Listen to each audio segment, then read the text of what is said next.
Senate will come to order. Chaplain Dr. Black will open the Senate with prayer.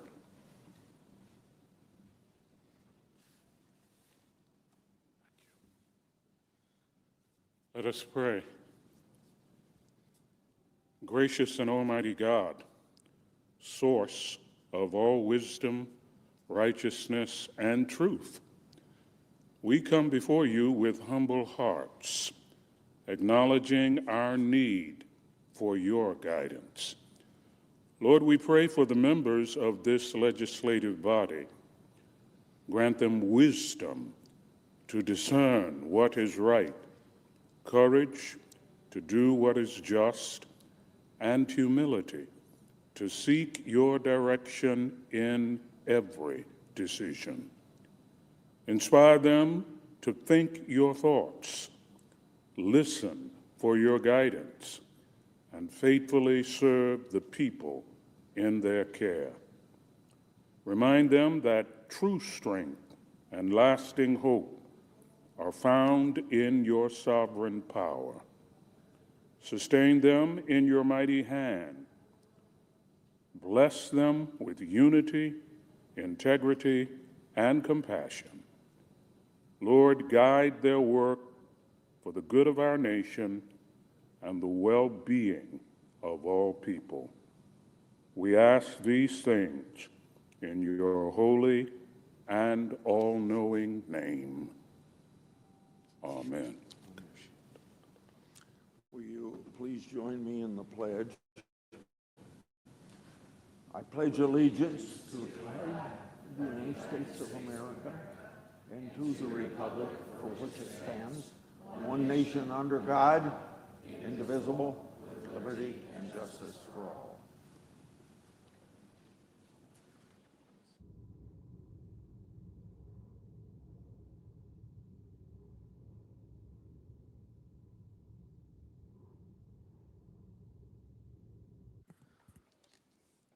Under the previous order, the leadership time is reserved.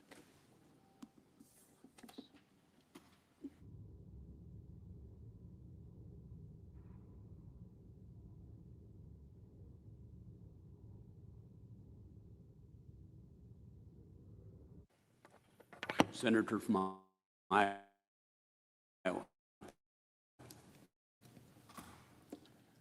The Senate House are currently working on the fiscal year 2027 National Defense Authorization Act. It is important, very important, that Congress pass this bill. We need a very strong and capable military, and we need to hold the Pentagon accountable for taxpayer dollars. For 240 years, the number one responsibility of the federal government has been national security. A non-negotiable tenet of Americans' national security is peace through strength. In preventing war, a strong Department of War is also an instrument of peace. So, to achieve peace through strength, we must invest in our nation's defense and modernize military capabilities to be best prepared for any threat. Our military ought to be strong enough to deter any aggressor. We have learned from our history that preventing conflicts is less costly and spares more lives. I support the $1 1/10 trillion authorization put forth by our Senate Armed Services Committee.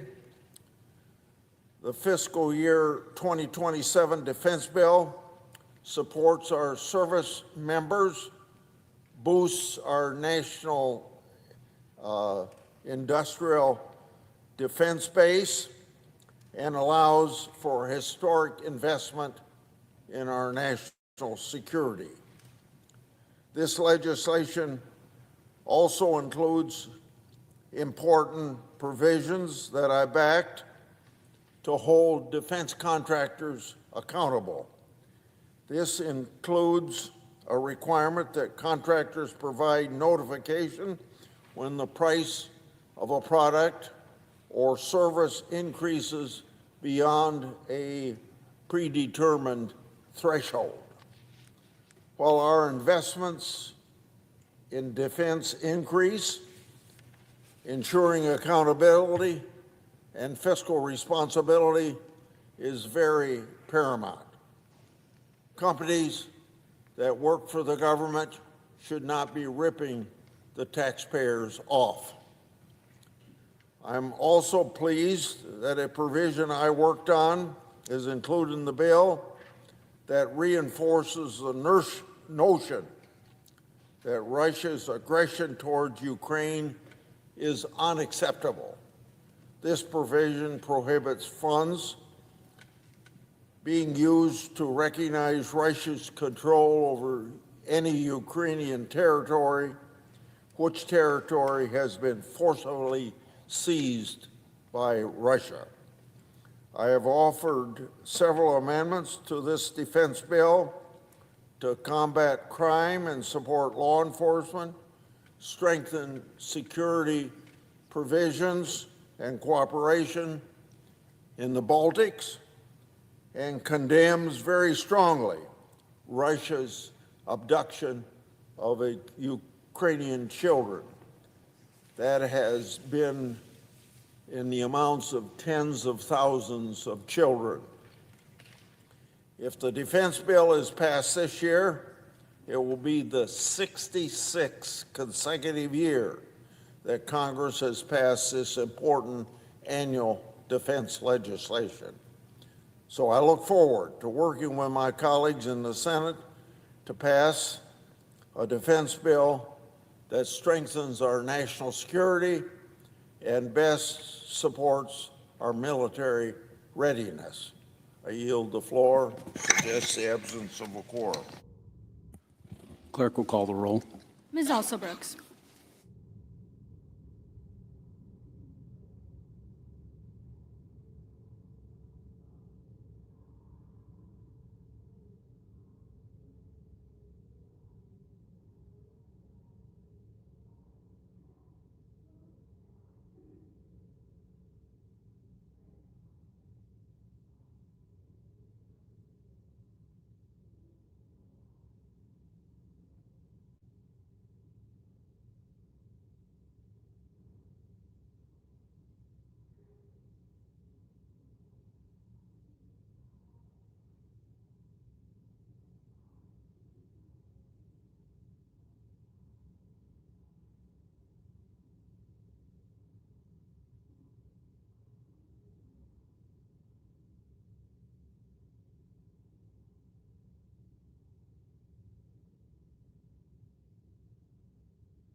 Majority Leader.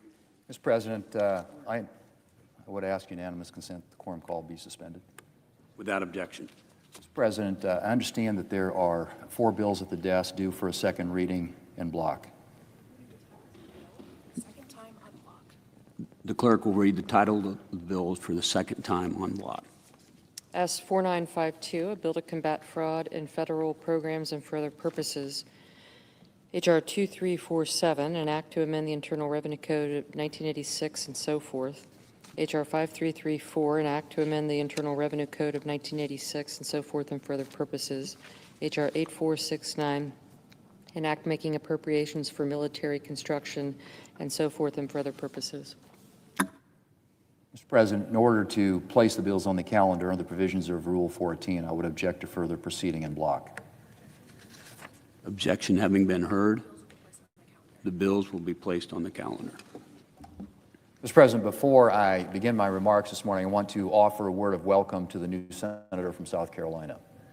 Later today, we will swear in Darlene Graham to fill the seat of her brother and our friend, Lindsey Graham. And I know Darlene will carry on Lindsey's tireless service for South Carolina, and I look forward to serving with her.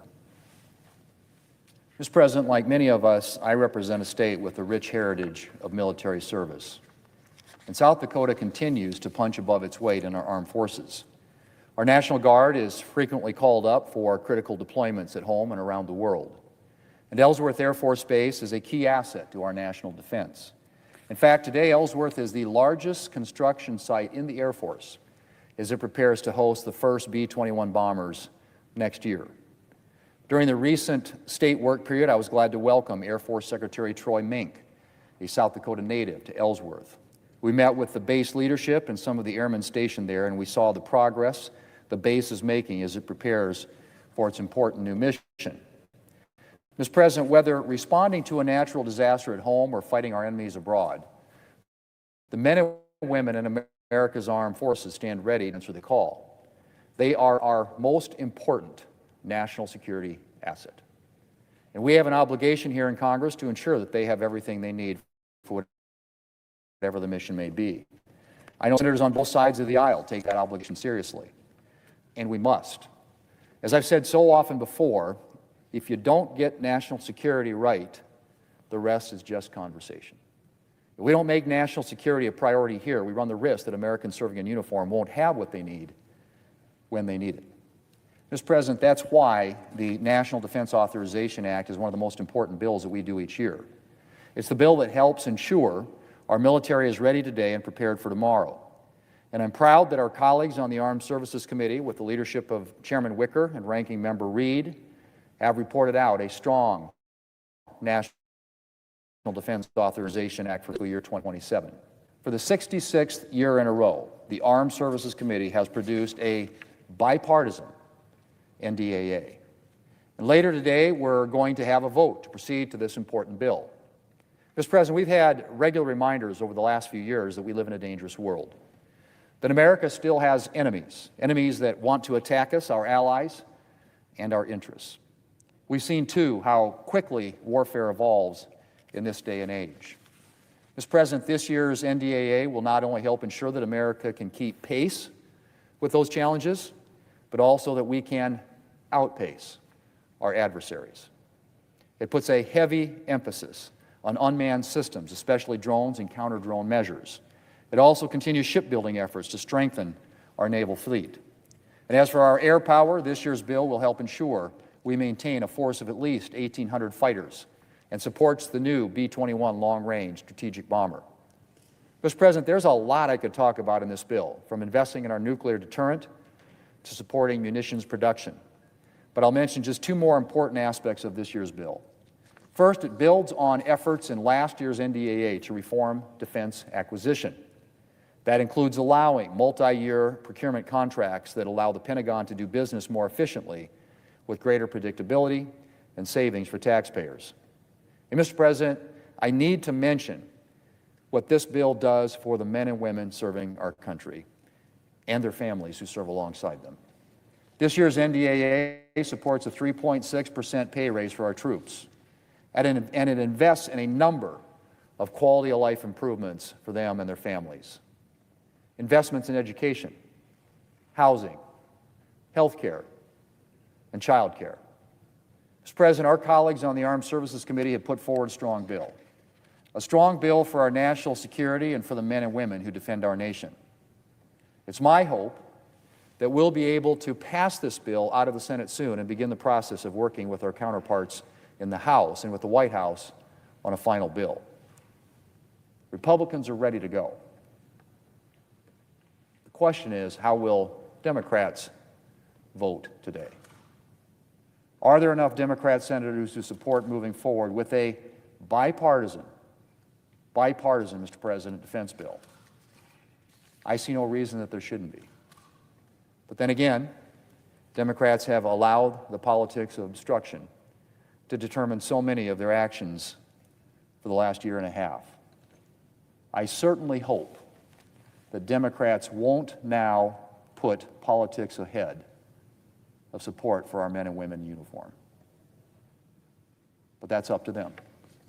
Mr. President, I yield the floor, and I suggest the absence of a quorum. Clerk will call the roll. Ms. Alsobrooks.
Mr. President, The Democratic leader. I ask unanimous consent the quorum be dispensed with. Without objection.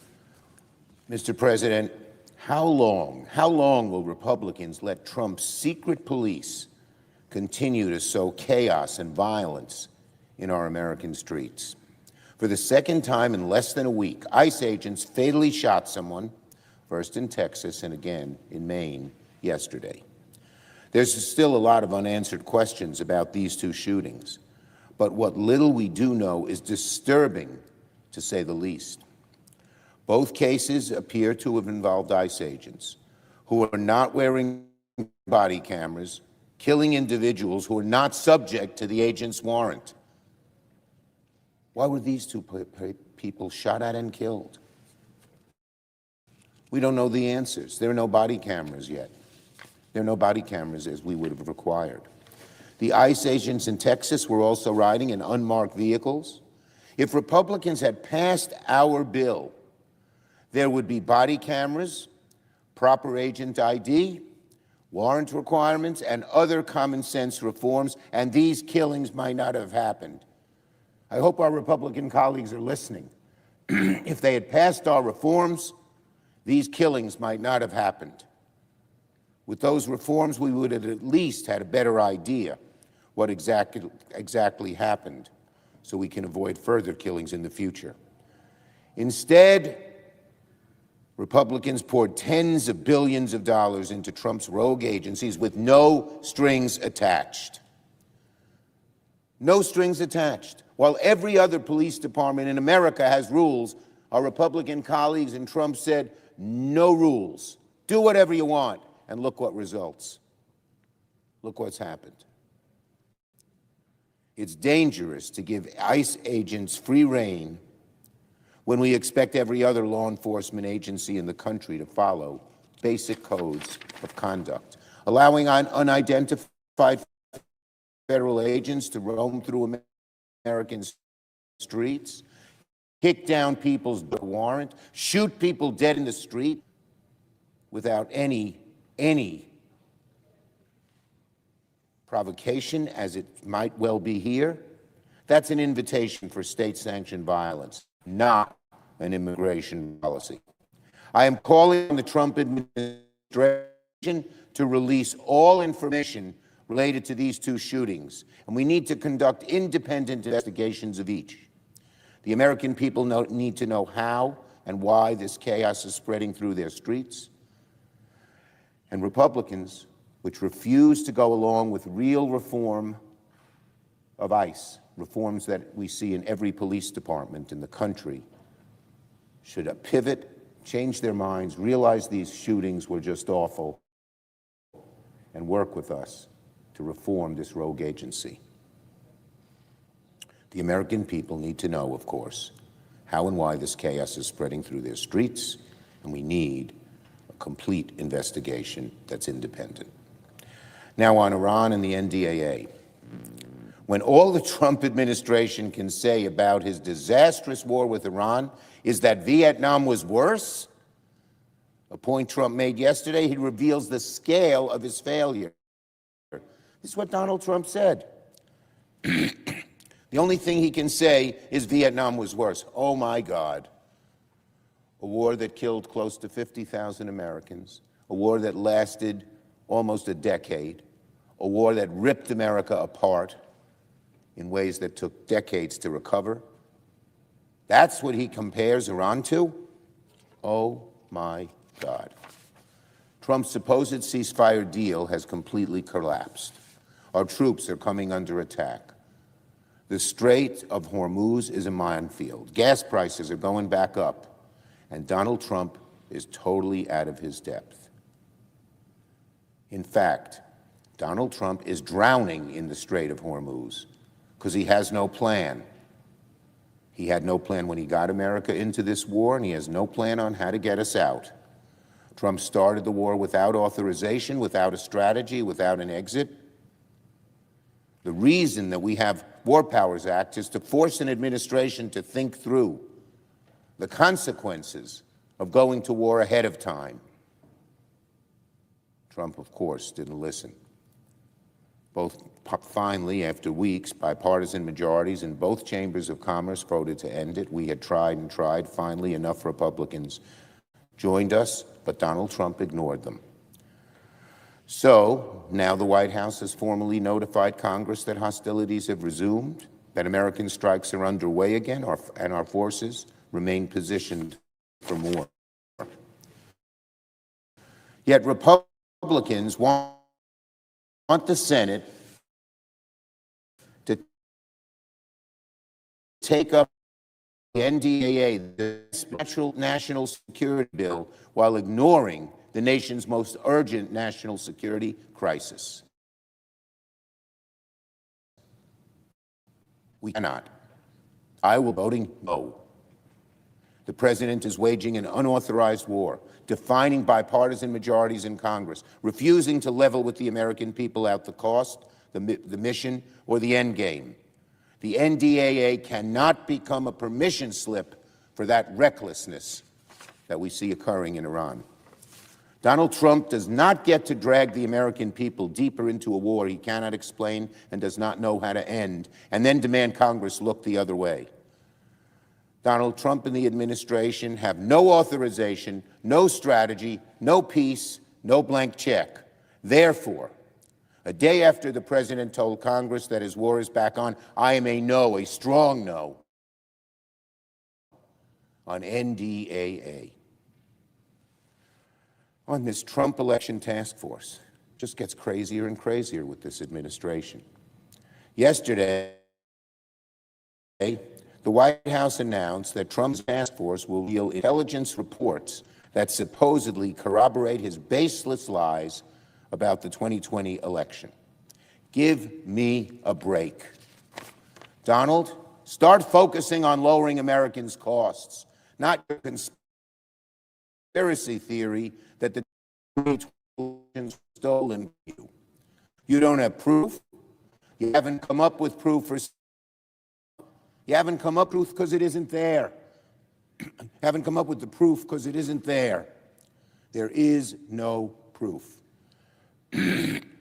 Trump gets off of this and focuses. Trump should get off all of this nonsense, all of this wishful thinking, all of this lunacy, and focus on what people actually care about, their higher costs. If Trump thought about November 2026 half as much as he thinks about 2020, maybe his party wouldn't be scrambling right now. Apparently, Trump also plans to say that Senators Ossoff and Warnock were illegitimate because of election fraud. How desperate can Trump get? He's flailing. His effort to overturn what happened in 2020 is mission impossible. He ought to wake up, smell the coffee, and abandon this frivolous, ludicrous, diversionary effort. Trump's obvious desperation might be amusing if it weren't so dangerous. Without question, it's part of Trump's effort to subvert the 2026 midterm elections. The whole reason Republicans are in their current mess is because Trump refuses to drop his radical SAVE Act to strip millions of Americans of their voting rights. And Trump has made clear, once again, who plans to force a shutdown? Donald Trump. Yep, Donald Trump. Yesterday, Trump said Republicans have to get rid of the filibuster and pass the SAVE Act, quote, otherwise we're going to have a shutdown. That's what he said yesterday. So Americans hear this. If there's a shutdown, it's on Donald Trump's back. Donald, do you remember last time you demanded a shutdown? When Nancy and I were in your office, didn't work out too well for you then, and it won't work out too well for you now. America, hear this. If there's a shutdown, it's on Donald Trump's back. Unless Trump changes his course, realizes the SAVE Act cannot pass, and starts working on more productive things, we could be headed for another Trump shutdown. I yield the floor.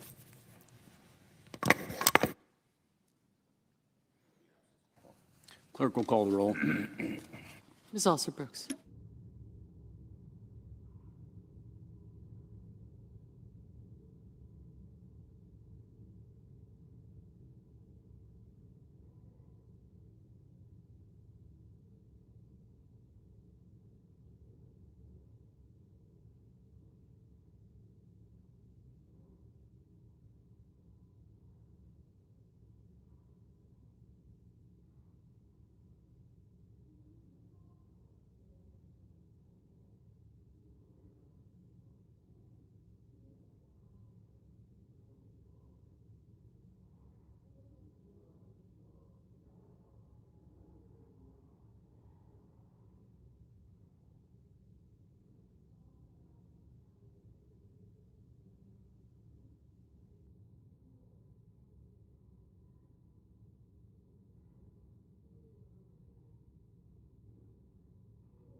The majority whip. I ask unanimous consent that the quorum be vitiated. Without objection, morning business is closed. Under the previous order, the Senate will proceed to executive session to resume consideration of the following nomination, which the clerk will report. Nomination of the judiciary, Matthew A. Schwartz, York, to be United States Judge for the second.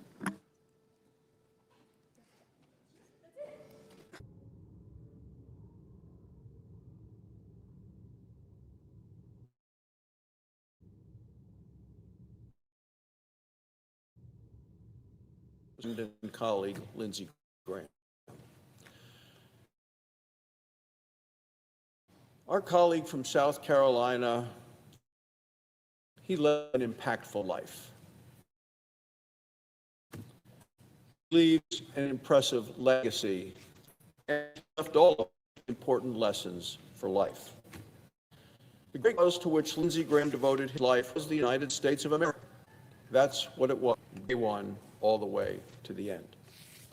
Lindsey Graham loved America.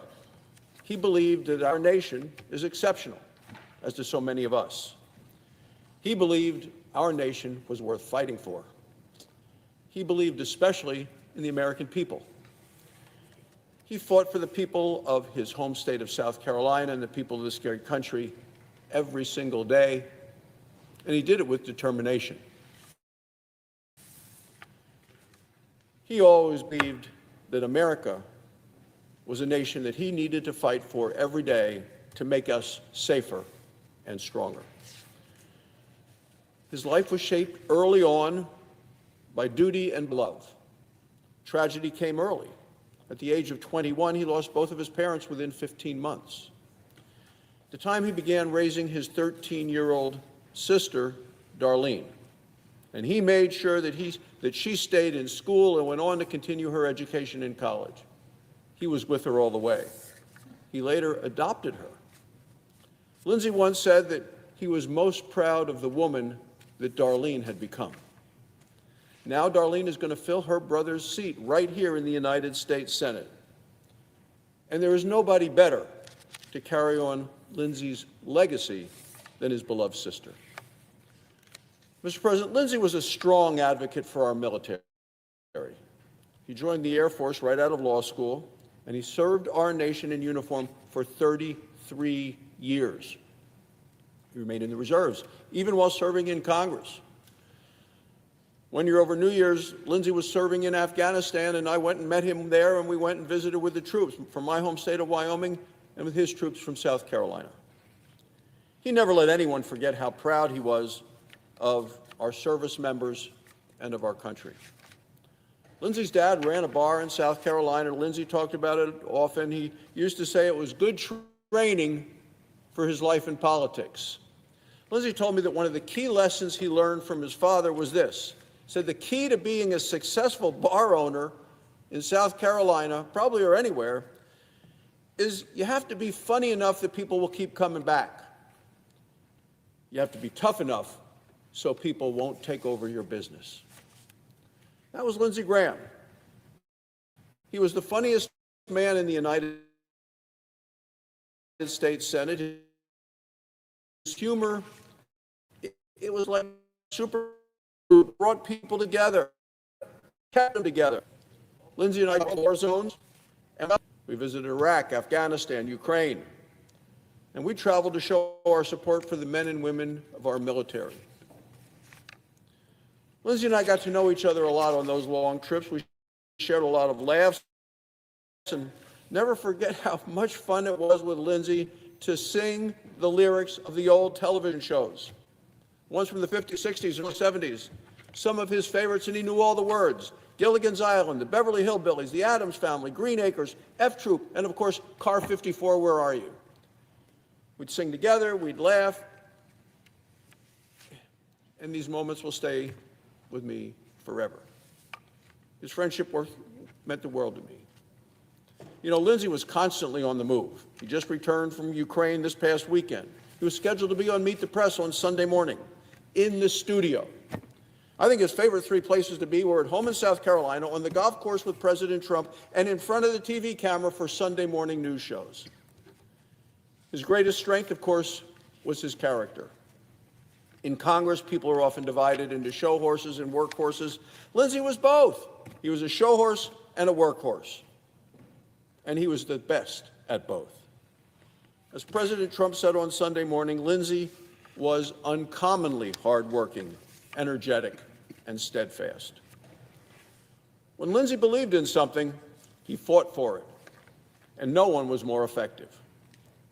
The American people remember his stirring defense of now Justice Brett Kavanaugh. It was an incredible moment, and his words changed the course of history.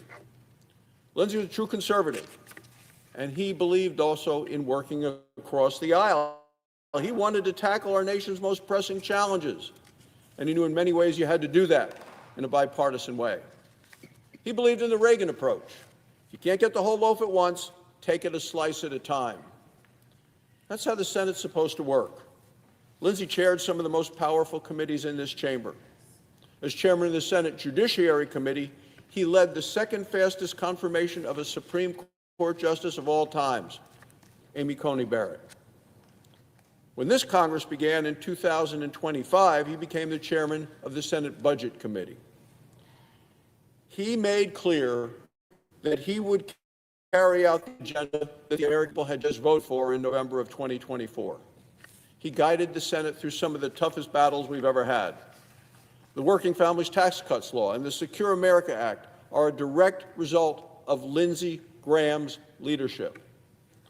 As whip, my job is to count the votes, and I could always count on Lindsey to help when the votes were close.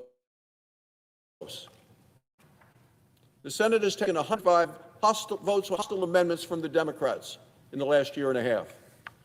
They were trying to undermine the Republican agenda. Thanks to Lindsey's persistence and his help, we did not lose a single one. Lindsey truly was a force of nature here in the Senate. From the cloakroom to the committee room to the campaign trail, he brimmed with ideas and with energy. That's what makes his passing and the timing of it so tragic. He was at the peak of his influence and impact. He still had so much more to do and to give. The United States Senate will never see anyone quite like Lindsey Graham again. He was a happy warrior. He always put service before himself, and he believed in the Senate as an institution. He continued to shape it throughout his successful and his significant career. He helped make America stronger and safer. And Mr. President, I just join the entire Senate and his friends and his family in mourning the loss of our dear friend, Lindsey Graham. Thank you, Mr. President. I yield the floor. Absence of a quorum. Clerk will call the roll. Ms. Alsobrooks.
Senator from Arkansas. I ask consent to end the quorum call. Without objection. Lindsey Graham was a self-made American original. Born in Central, South Carolina, Lindsey grew up in a room behind his parents' bar and pool hall, where he worked to help the family make ends meet and earned the nickname Stinkball from his patrons because of his sense of humor and his irrepressible nature and his rascal streak, as he called it. I saw that in my first experience with Lindsey Graham. I traveled with him and Senator McCain to the Munich Security Conference in 2013 as a brand new congressman. That evening, as I was meeting some of the other senators on the delegation, Senator Ayotte, Senator Corker, Lindsey came up to me and slapped back and asked me who the hell I was. And I introduced myself and I told him a little bit about my story and my service in the Army before I was elected to the House, and he told me I was great. I needed to run for Senate. We had to win Cincy, Arkansas. The next morning, we had a 08 briefing with General Breedlove, then the commander of our forces in Europe. And Lindsey stumbled in at about 8:55. Senator McCain hailed the arrival of his illegitimate son. And then we had a coffee break 5 minutes later when Lindsey came over, slapped me on the back and said, "You were great. We got to have you run for Senate." What was your name? Lindsey. Self-described rascal that he was, as I often joked about him and with him. You never knew quite what Lindsey was up to, but it was nothing. He became a member of his family to attend college. After suddenly and unexpectedly losing both parents while attending University of South Carolina, he stepped in to raise his beloved younger sister, Darlene. But even in the face of tragedy, Lindsey's grit, determination, and faith enabled him to finish college, earn a law degree, serve in the Air Force, and eventually make his way here to the United States Congress. When Lindsey arrived in the House in 1995 as the first Republican congressman from South Carolina's 3rd Congressional District since 1877, he brought with him a sense of duty and responsibility, a love for liberty, and a resolute commitment to America's national security.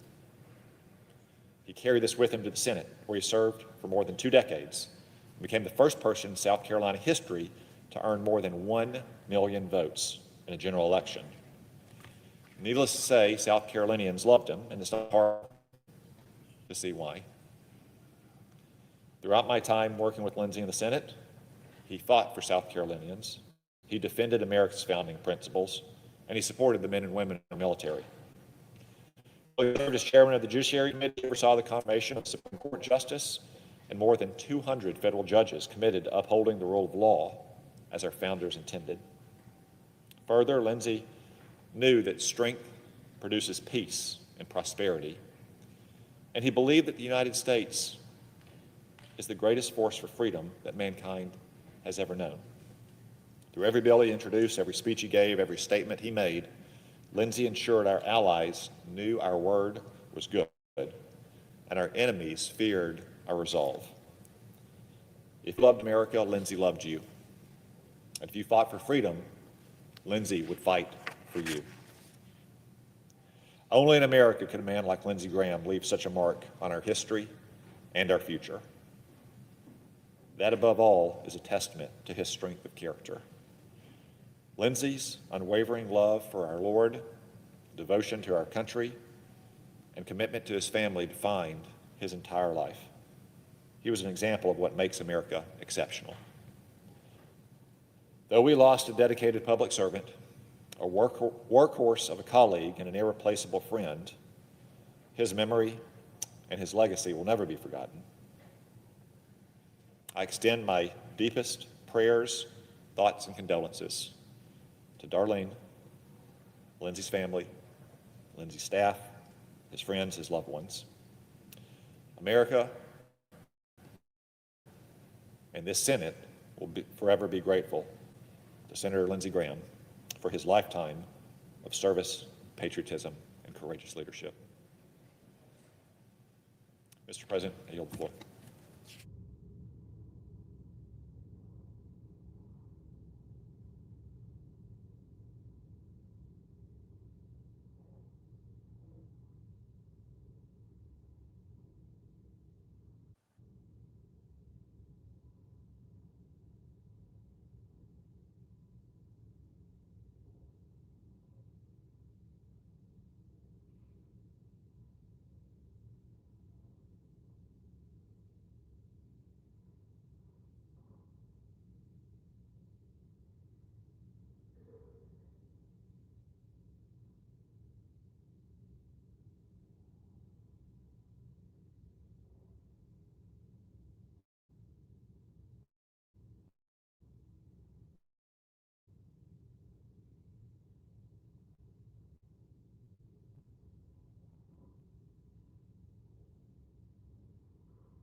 Mr.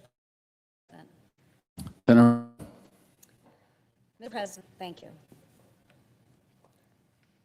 I rise today with a heavy heart, South Carolina. Before he ever set foot on this floor,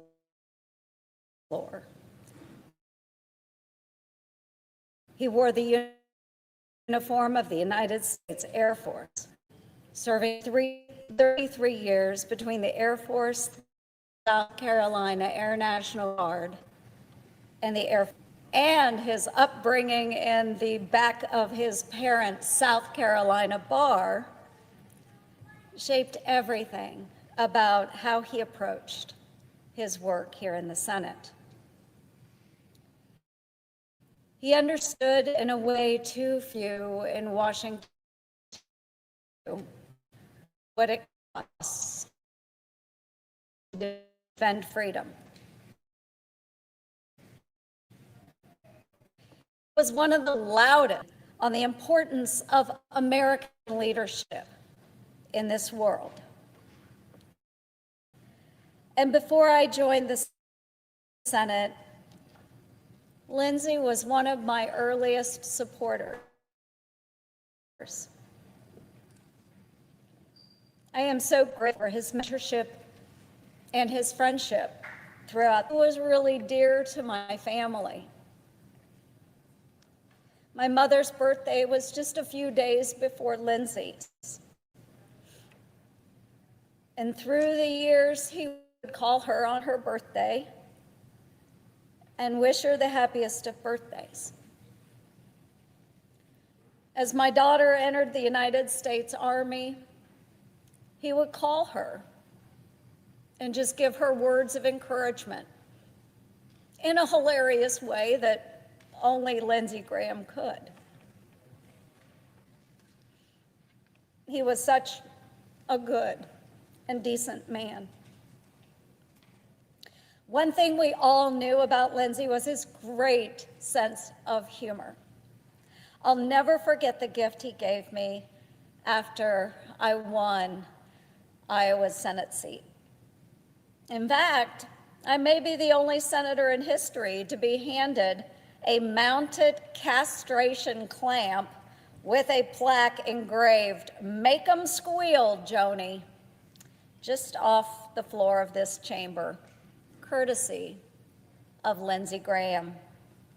And I think he's probably still laughing about that one. Earlier this year, we were talking about Lindsey. I was doing dinner with Lindsey, as many of us did.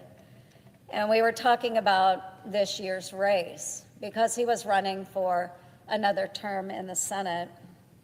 And my mother, again, being very close to Lindsey and his #1 fan in Iowa, Matter of fact, she had a screensaver on her computer. It was her and Lindsey Graham. If you asked my mother who her favorite senator was, it wouldn't be Senator Chuck Grassley or even her own daughter. It would be Senator Lindsey Graham. She was agonizing. Should I send Lindsey a donation for his campaign? And I was laughing about this with Lindsey. And so he's like, give me your phone. He said, let's shoot a video for your mom. And so he took my phone and he made this cute little 10-second video. And it went something like this. Marilyn, we love you. We love Joni. I know times are hard, but send money anyway. LindseyGraham.com. He did that all the time. And he was always so funny.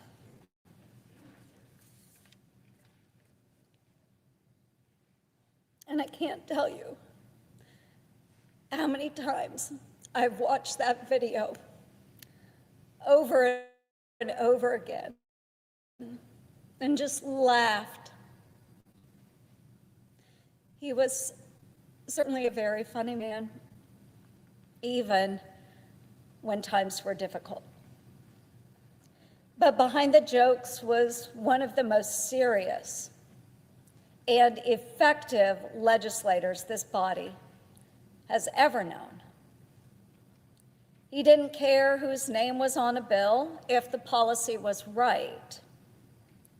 He brokered friendships and alliances that many people in this town said were no longer possible.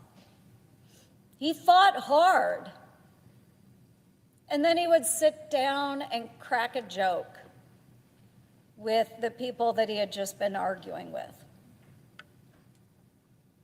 All of us here on this floor know that Lindsey was always moving. The man never stood still. He was always working the phones, phone call after phone call, whether it was President Trump or my mom back in Iowa. He was always certain that presence was power. I had the privilege of traveling many times over with Lindsey. The very first CODEL, which is a congressional delegation trip that I took in the United States Senate, was with Lindsey. It was to the security conference in Germany. And other senators on that trip, former Senator Joe Lieberman, a dear friend of his, Senator John McCain, who was his deepest and truest friend, and Senator Kelly Ayotte. We had a wonderful trip together, and it was such a great experience for me to see him on the world stage, easily moving from conversation to conversation with some of the world's most important and powerful leaders, and to see how much they deeply respected Senator Graham. His contributions to conflict resolution went well beyond the United States.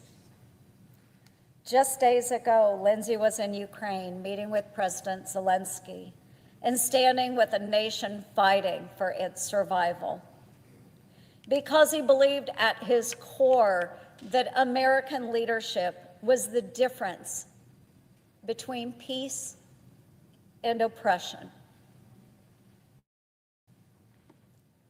Lindsey Graham was tough. He was funny, and he loved this country. To the people of South Carolina, and to Lindsey's family, and most especially to his sister Darlene, and all who loved him, we're all mourning together. As a Christian like Lindsey, I know God will bring comfort where there is fear, strength where there is shock, and hope where there is loss. Lindsay, we miss you. And this chamber will never be the same without you. Godspeed, my dear friend, and thank you for your service. Mr. President, I yield the floor.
Mr. President, Minority Whip? are we in a quorum call? We are not.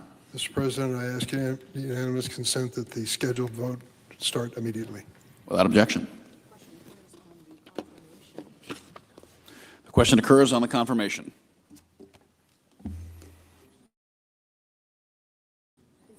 Is there a first second? There appears to be. Clerk will call the roll. Ms. Also Brooks, Mr. Armstrong, Ms. Baldwin, Mr. Banks, Mr. Barrasso, Mr. Bennett, Mrs. Blackburn, Mr. Blumenthal, Ms. Blunt Rochester, Mr. Booker, Mr. Bozeman, Mrs. Britt, Mr. Budd, Ms. Cantwell, Mrs. Capito, Mr. Cassidy, Ms. Collins, Mr. Coons, Mr. Cornyn, Ms. Cortez Masto, Mr. Cotton, Mr. Kramer, Mr. Crapo, Mr. Cruz, Mr. Curtis, Mr. Daines, Ms. Duckworth, Mr. Durbin.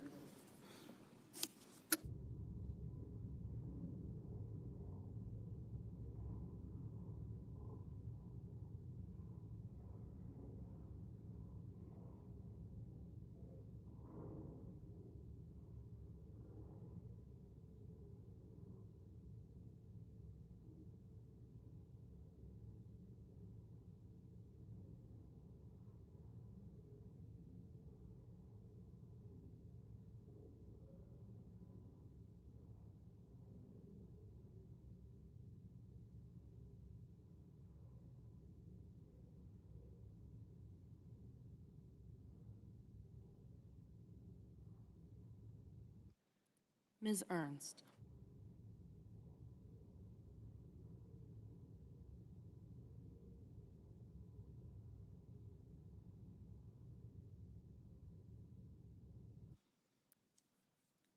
Mr. Fetterman.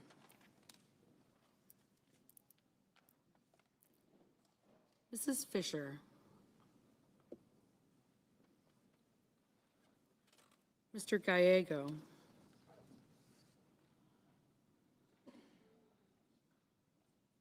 Mrs. Gillibrand.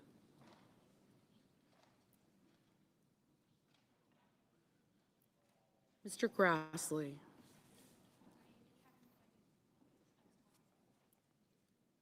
Mr. Haggerty.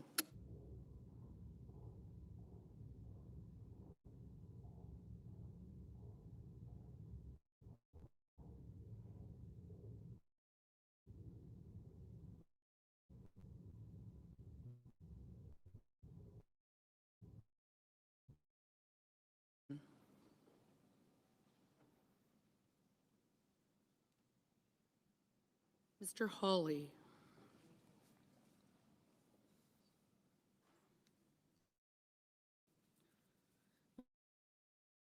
Mr. Heinrich. Looper.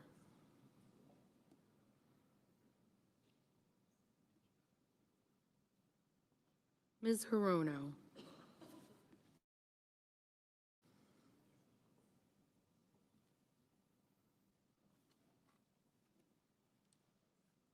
Mr. Hoven.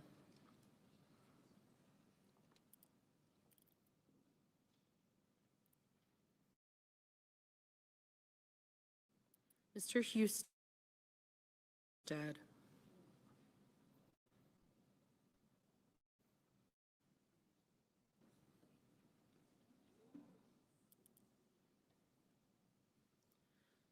Mr. Johnson.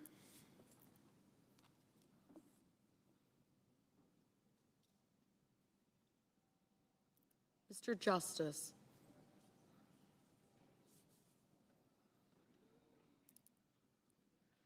Mr. Kane.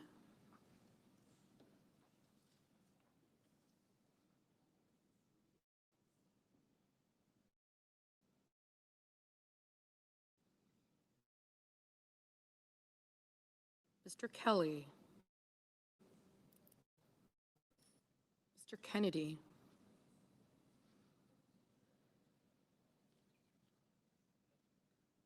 Mr. Kim.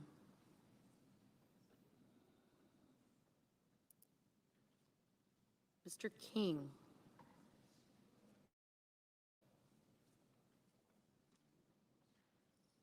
Ms. Klobuchar.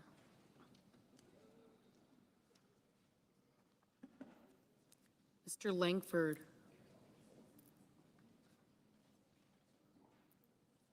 Mr. Lee.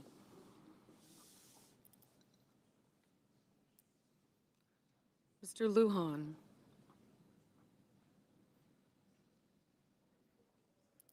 Ms. Lummis. Mr. Markey.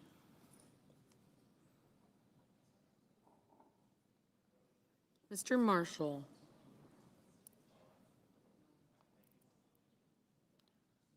Mr. McConnell.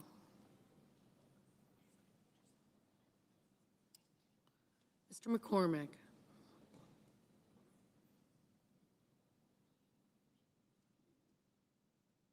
Mr. Merkley.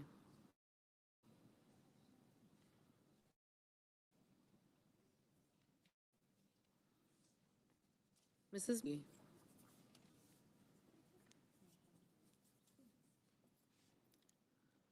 Mr. Moran.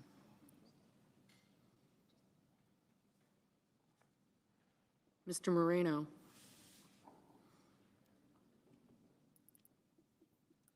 Ms. Murkowski.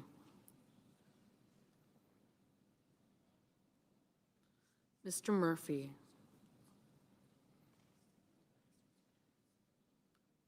Mrs. Murray.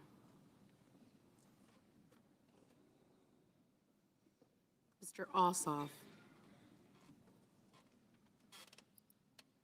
Mr. Padilla. Mr. Paul.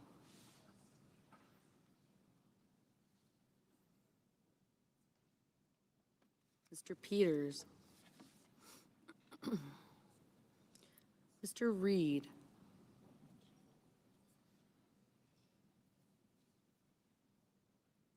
Mr. Ricketts.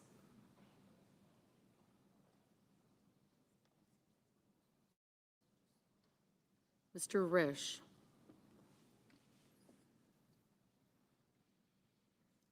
Ms. Rosen.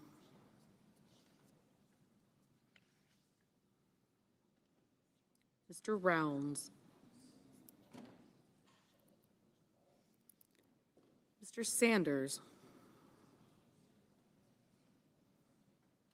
Mr. Schatz.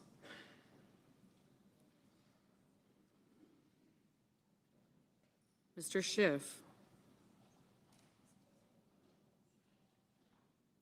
Mr. Schmidt. Mr. Schumer. Mr. Scott of Florida. Mr. Scott of South Carolina. Mrs. Shaheen. Mr. Sheehy. Ms. Slotkin. Ms. Smith. Mr. Sullivan. Mr. Thune. Mr. Tillis.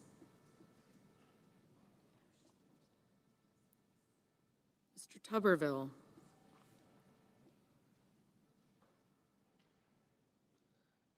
Mr. Van Hollen.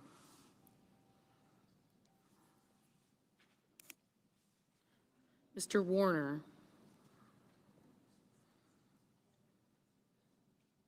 Mr. Warnock.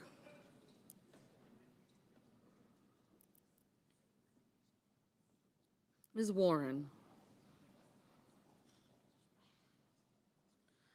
Mr. Welch.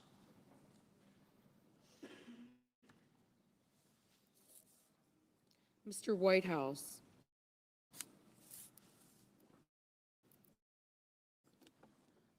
Mr. Wicker. Mr. Wyden. Mr. Young.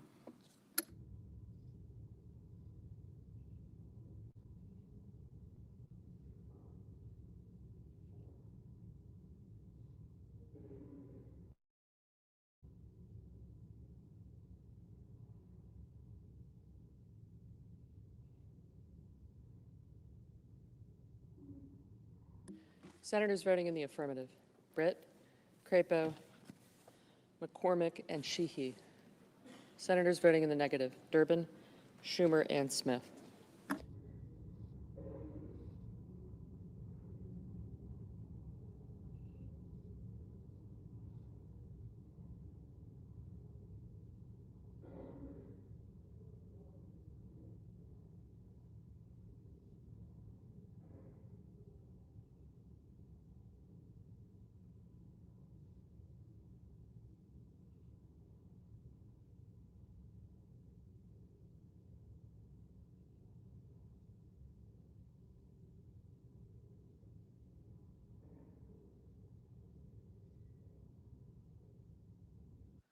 Mr. Van Hollen. Mr. Van Hollen, no.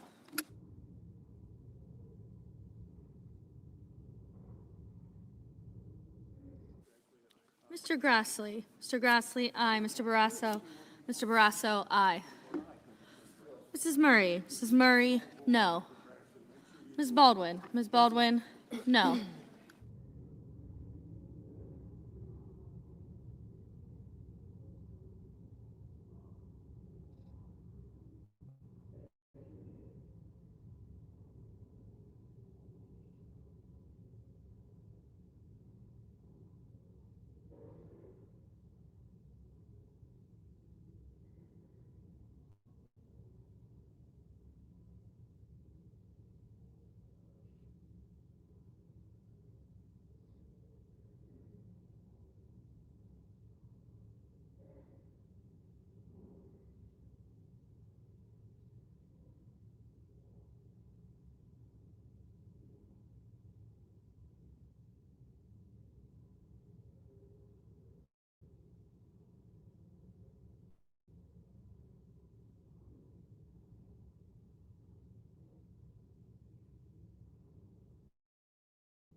Mr. Winter. Mr. Winter, no. Mr. Armstrong. Mr. Armstrong, aye.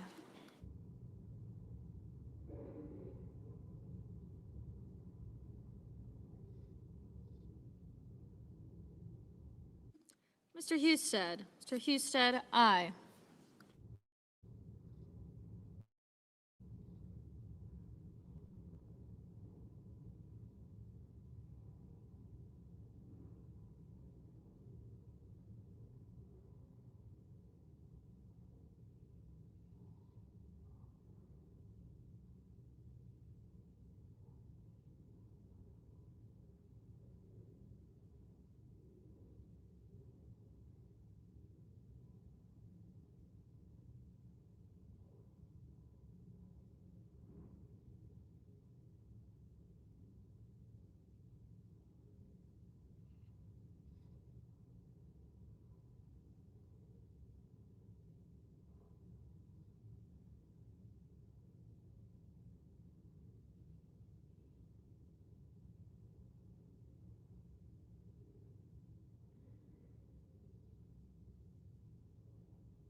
Mr. Kramer. Mr. Kramer, aye.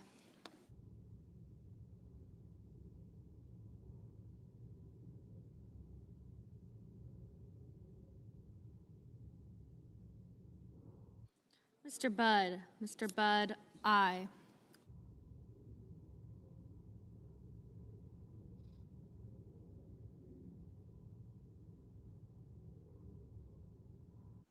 Mr. Bennett. Mr. Bennett, no. Mr. Thune. Mr. Thune, aye. Mr. Whitehouse. Mr. Whitehouse, no.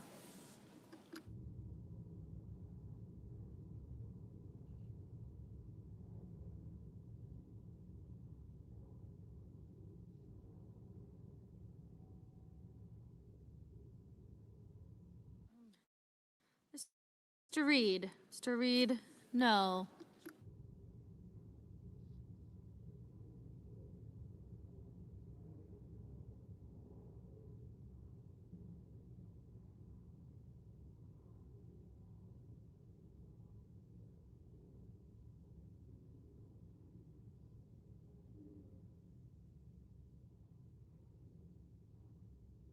Mr. Daines. Mr. Daines, aye.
Mr. Cassidy. Mr. Cassidy, aye.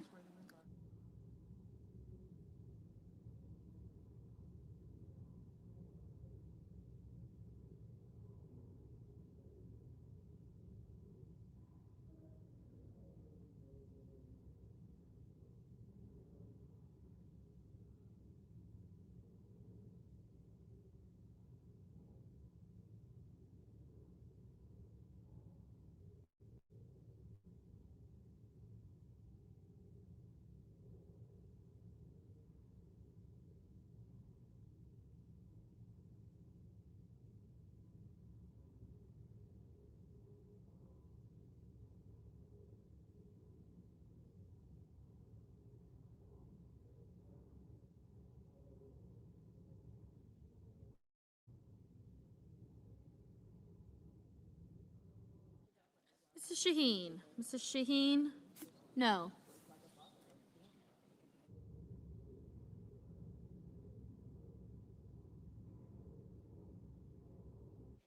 Ms. Hassan. Ms. Hassan, no. Mr. Johnson. Mr. Johnson, aye. Mr. Scott. Mr. Scott of Florida, aye.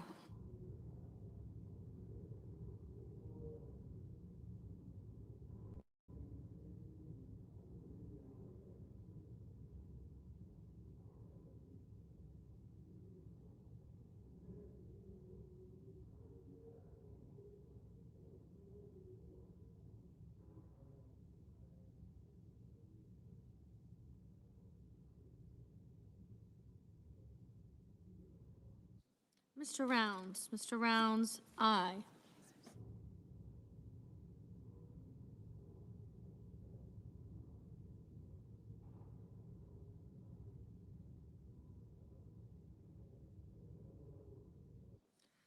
Mrs. Moody. Mrs. Moody, aye.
Mrs. Gillibrand. Mrs. Gillibrand, no.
Mrs. Fisher. Mrs. Fisher, aye.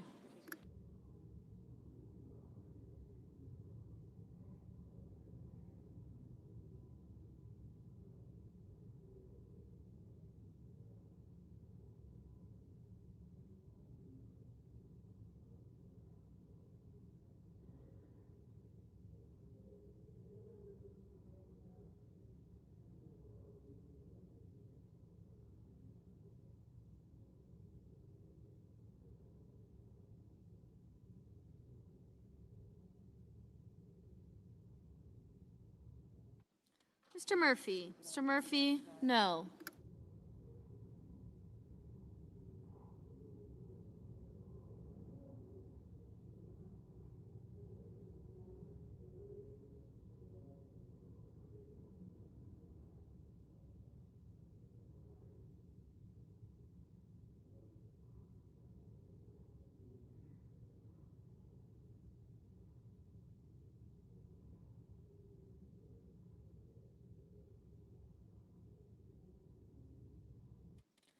Mr. Merkley. Mr. Merkley, no.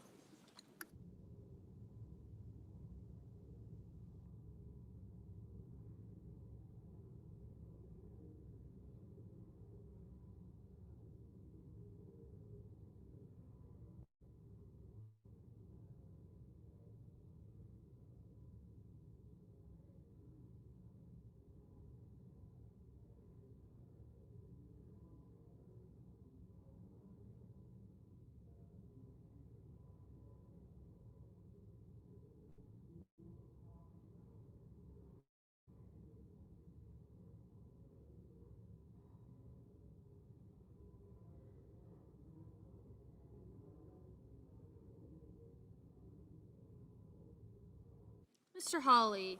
Mr. Hawley, aye.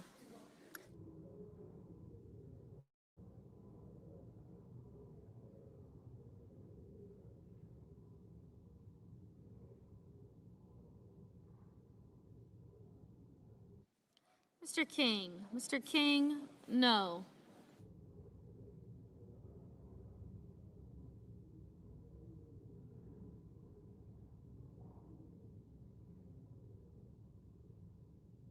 Mr. Cornyn. Mr. Cornyn, aye. Ms. Lummis. Ms. Lummis, aye.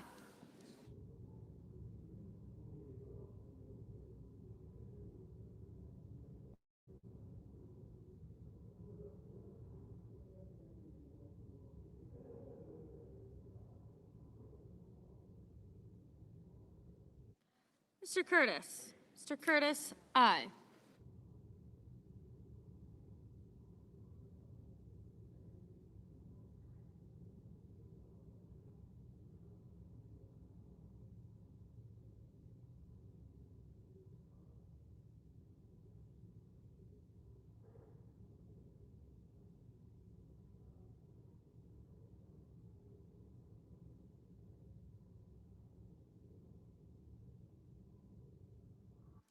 Mrs. Blackburn. Mrs. Blackburn, aye.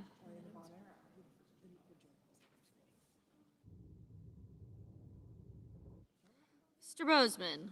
Mr. Bozeman, aye.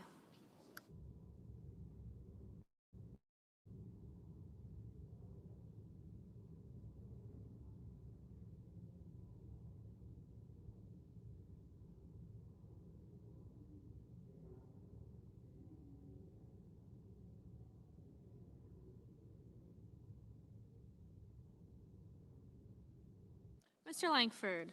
Mr. Langford, aye.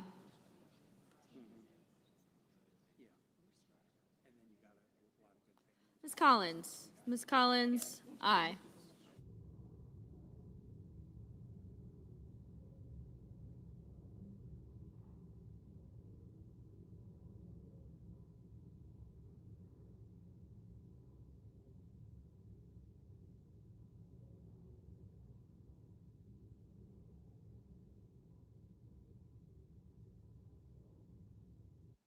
Mr. Kane. Mr. Kane, no.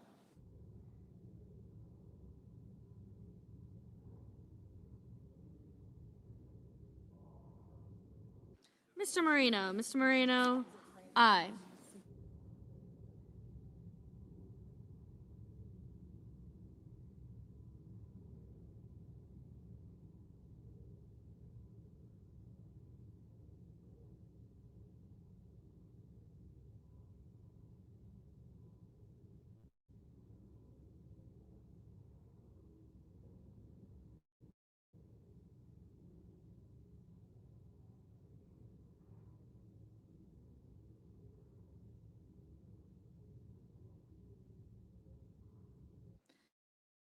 Ms. Cortez Masto. Ms. Cortez Masto, no.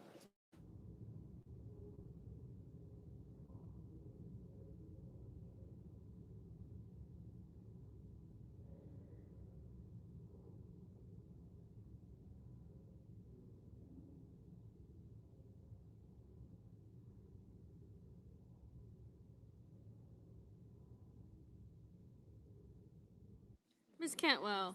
Ms. Cantwell, no. Mr. Hickenlooper. Mr. Hickenlooper, no.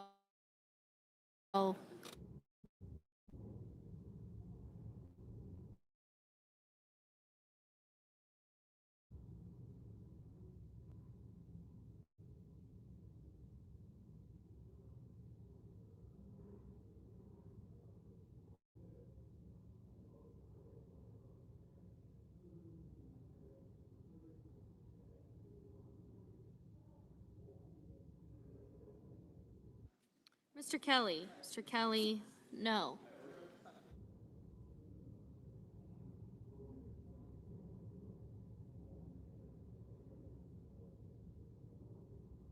Mr. Moran. Mr. Moran, aye.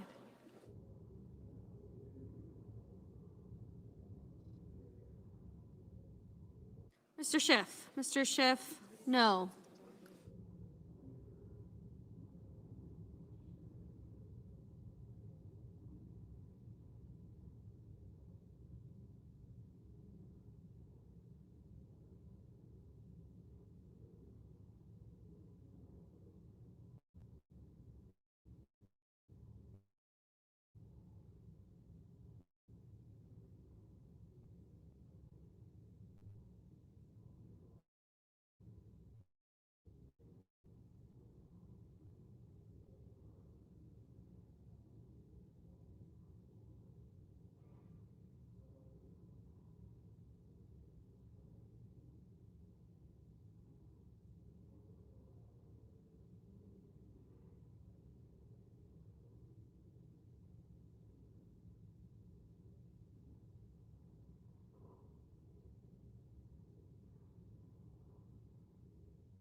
Mr. Cruz. Mr. Cruz, aye.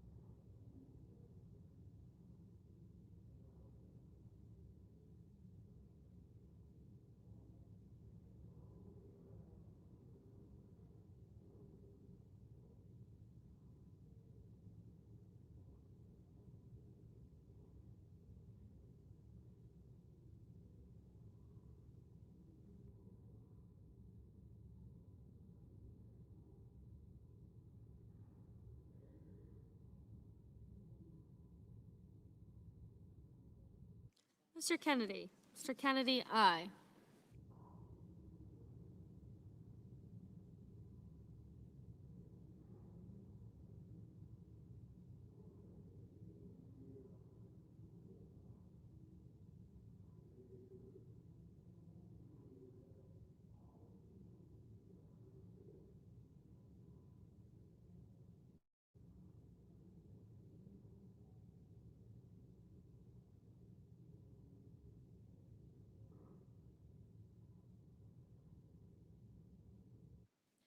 Mr. Welch. Mr. Welch, no.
Mr. Scott.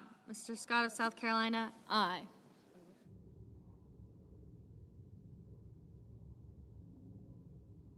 Mrs. Capito. Mrs. Capito, aye. Mr. Warnock. Mr. Warnock, no.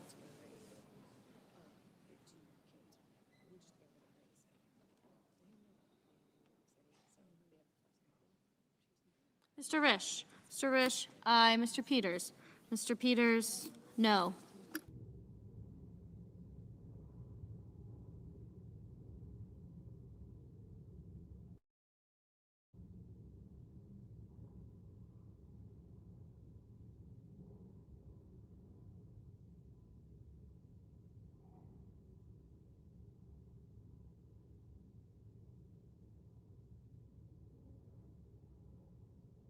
Mr. Wyden. Mr. Wyden, no.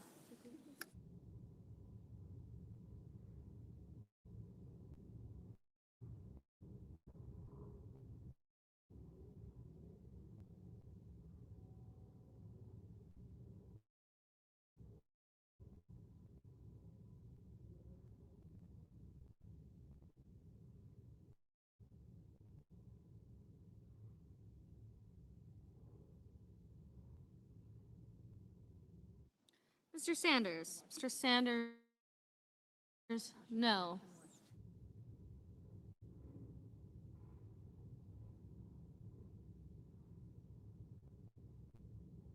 Ms. Ward, no.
Mr. Banks. Mr. Banks, aye.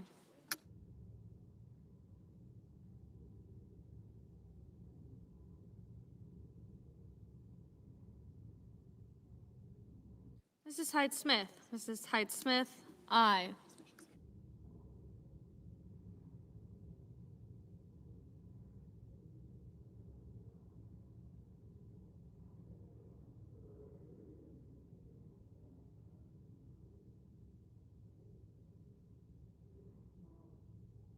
Mr. Schatz. Mr. Schatz, no.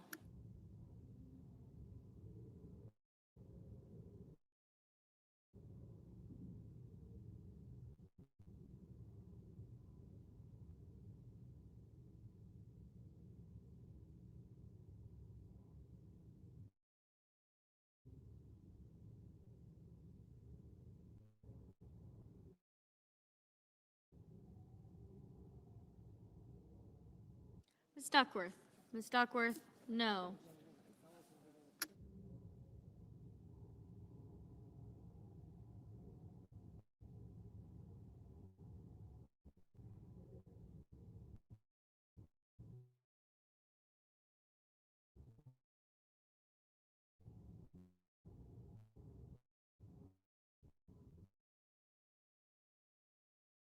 Marshall, aye.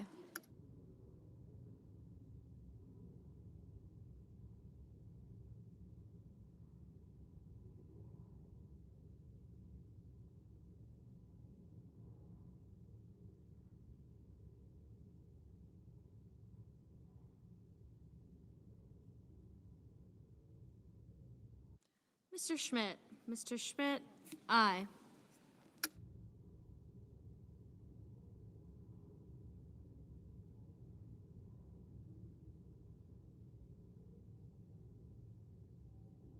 Ms. Klobuchar. Ms. Klobuchar, no.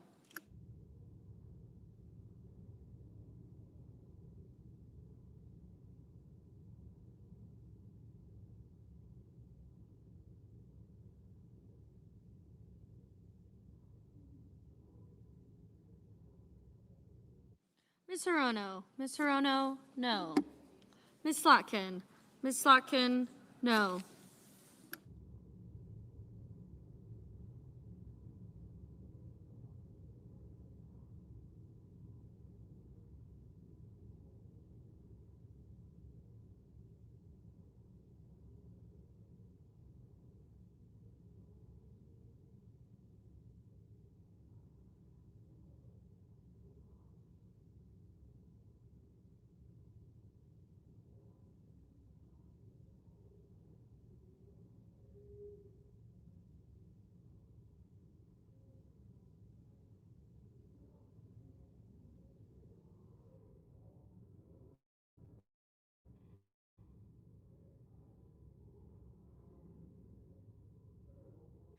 Mr. Gallego. Mr. Gallego, no.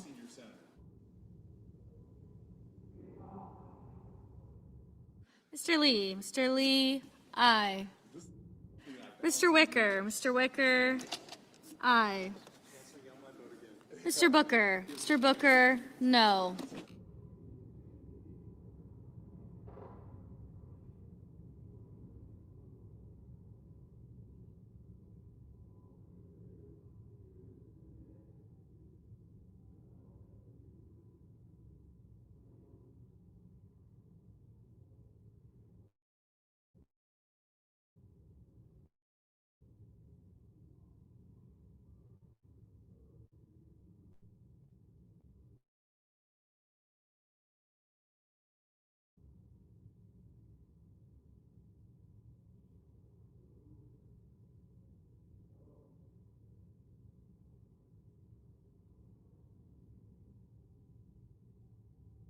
Ms. Ernst. Ms. Ernst, aye.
Mr. Paul. Mr. Paul, aye.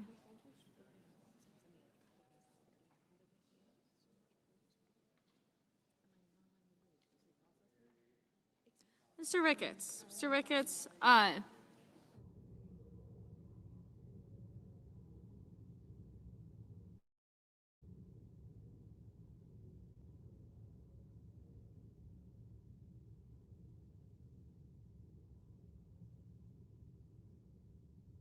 Mr. Blumenthal. Mr. Blumenthal, no.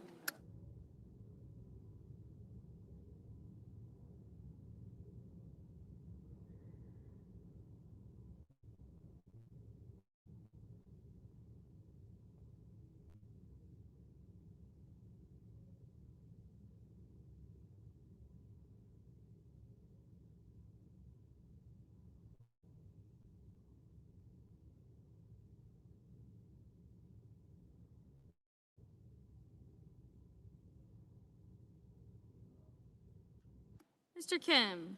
Mr. Kim, no.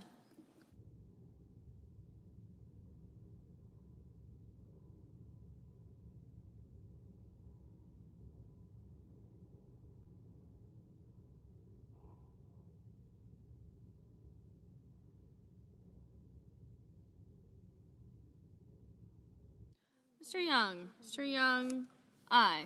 Mr. Heinrich. Mr. Heinrich, no. Mr. Ossoff. Mr. Ossoff, no.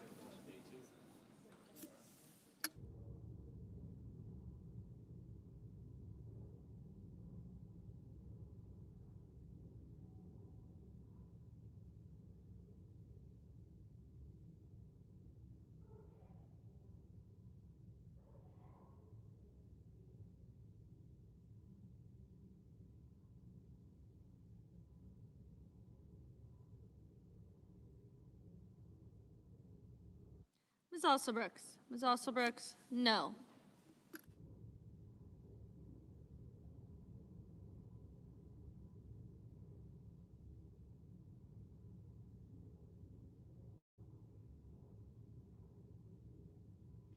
Mr. Coons. Mr. Coons, no.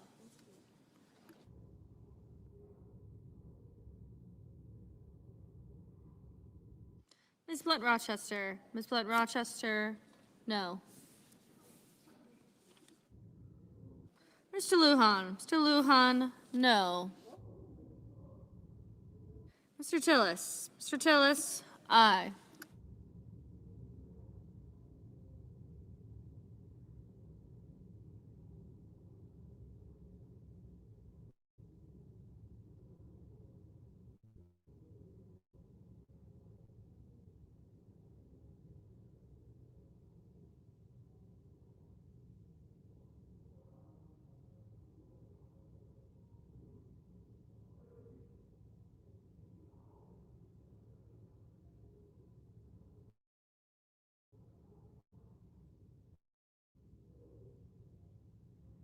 Mr. Cotton. Mr. Cotton, aye. Mr. Hoven. Mr. Hoven, aye.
Mr. Markey? Mr. Markey, no.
Ms. Murkowski? Ms. Murkowski, aye.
Mr. Sullivan? Mr. Sullivan, aye.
Mr. Tuberville. Mr. Tuberville, aye.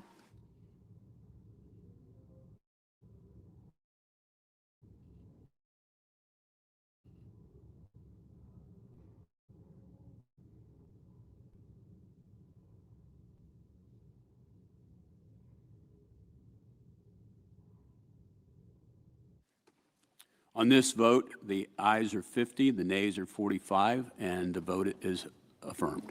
Nomination is confirmed. Thank you. Sorry. Mr. President, Under the previous order, the motion to reconsider is considered made and laid upon the table, and the President will be immediately notified of the Senate's actions. Mr. President. Senator from Alabama. Mr. President, I ask unanimous consent to waive the mandatory quorum call with respect to the motion to proceed to call number 436S4784. Without objection. Mr. President, I have 5 requests for committees to meet during today's session of the Senate. They have approval of majority and minority leaders. Duly noted. Under the previous order, the Senate stands in recess until 2:15 p.m.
The chair lays before the Senate the certificate of appointment to fill the vacancy created by the death of Lindsey O. Graham of South Carolina. The certificate, the chair is advised, is in the form suggested by the Senate. If there is no objection, the reading of the certificate will be waived and it will be printed in full in the record. If the senator designate will now present herself at the desk, the chair will administer the oath of office.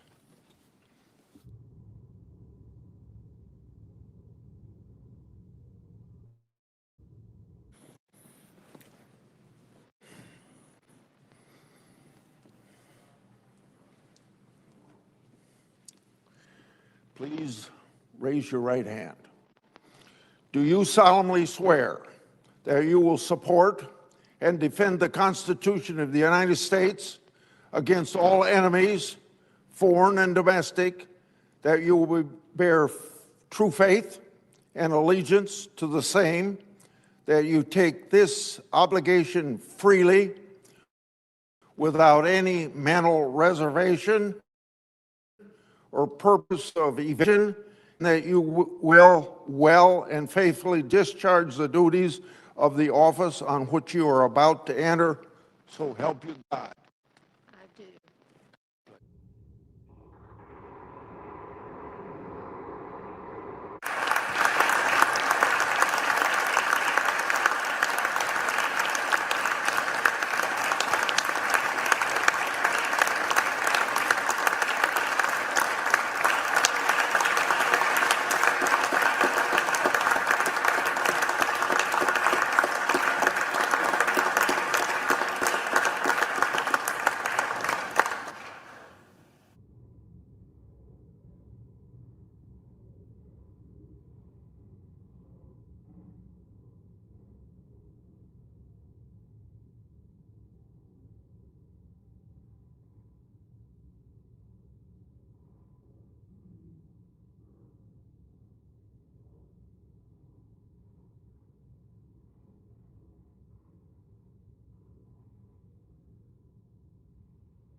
to do it right now.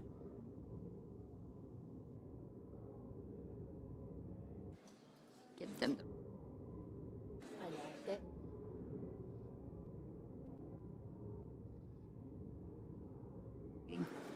Clerk.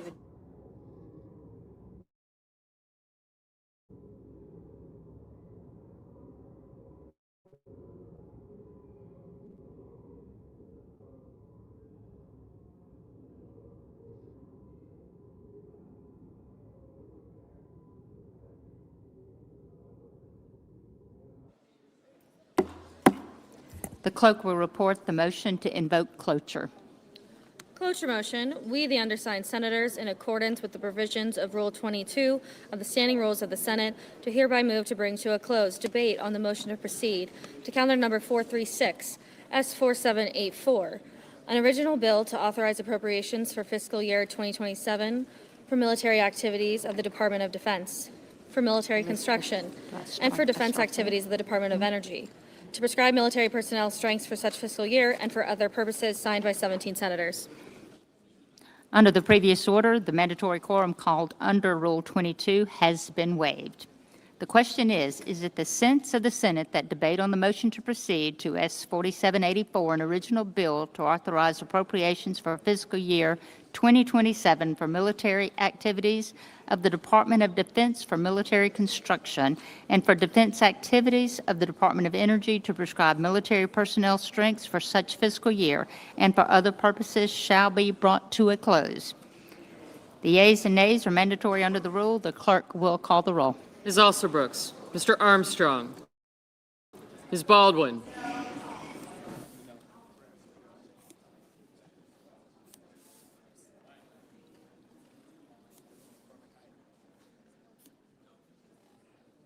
Mr. Banks,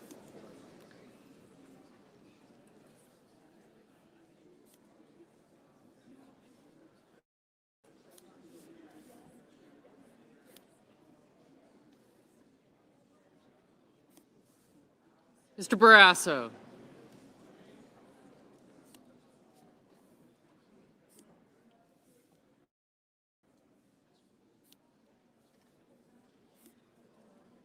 Mr. Bennett, Mrs. Blackburn,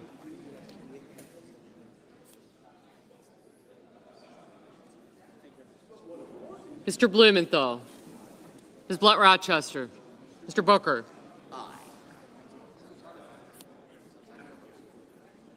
Thanks.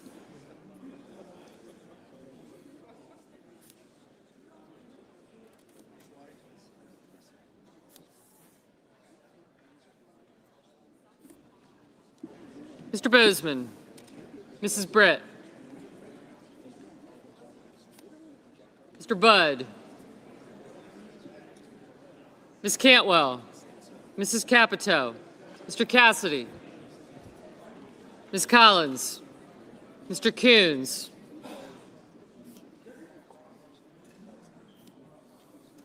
Mr. Cornyn, Ms. Cortez Masto,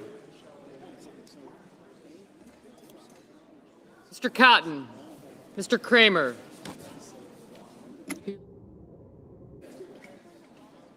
Mr. Crapo, Mr. Cruz, Mr. Curtis, Mr. Daines,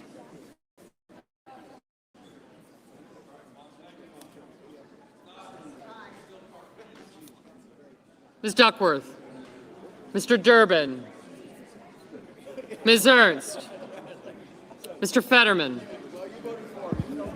Mrs. Fisher, Mr. Gallego, Mrs. Gillibrand, Mr. Graham,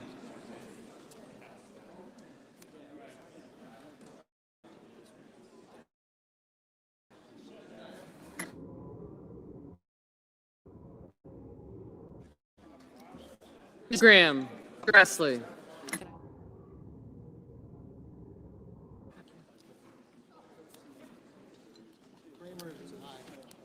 Mr. Haggerty, Ms. Hassan, Mr. Hawley, Mr. Heinrich, thank you, Mr. Cooper, Ms. Verano, Mr. Hoven, Mr. Husted. Thank you. Mrs. Hyde-Smith. Aye. I got you. Mr. Johnson. Mr. Justice. Mr. Kane, Mr. Kelly. Mr. Kennedy.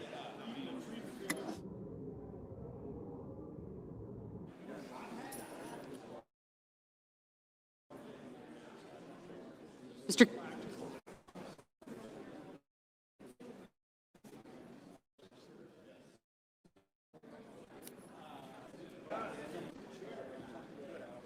Mr. King, Mr. King. Ms. Klobuchar.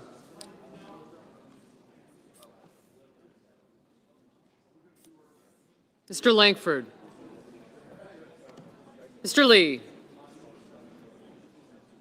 Mr. Lujan. Ms. Lummis, Mr. Markey. Mr. Marshall. Mr. McConnell, Mr. McCormick. Mr. Merkley, Mrs. Moody. Thank you. Mr. Moran, Mr. Marino. Ms. Murkowski. Mr. Murphy, Mrs. Murray. Mr. Ossoff, Mr. Padilla. Mr. Paul, Mr. Peters, Mr. Reed. Thank you. Oh, I did. You know, did. Mr. Reed, Mr. Ricketts. Mr. Risch, Ms. Rosen. Mr. Rounds. Mr. Sanders. Mr. Schatz, Mr. Schiff, Mr. Schmidt. Mr. Schumer. Mr. Scott of Florida, Mr. Scott of South Carolina. Mrs. Shaheen. Mr. Sheehy. Ms. Slotkin. Ms. Smith, Mr. Sullivan. Mr. Thune, Mr. Tillis. Mr. Tuberville. Mr. Van Hollen, Mr. Warner. Mr. Warnock, Ms. Warren. Mr. Welch, Mr. Whitehouse, Mr. Wicker, Mr. Wyden, Mr. Young. Senators voting in the affirmative: Armstrong, Barrasso, Blackburn, Budd, Capito, Cassidy, Cornyn, Kramer, Crapo, Cruz, Curtis, Daines, Ernst, Fisher, Grassley, Hawley, Hoven, Hyde-Smith, Johnson, Kennedy, Lummis, Marshall, McCormick, Moran, Marino, Scott of Florida, Scott of South Carolina, Thune, and Wicker.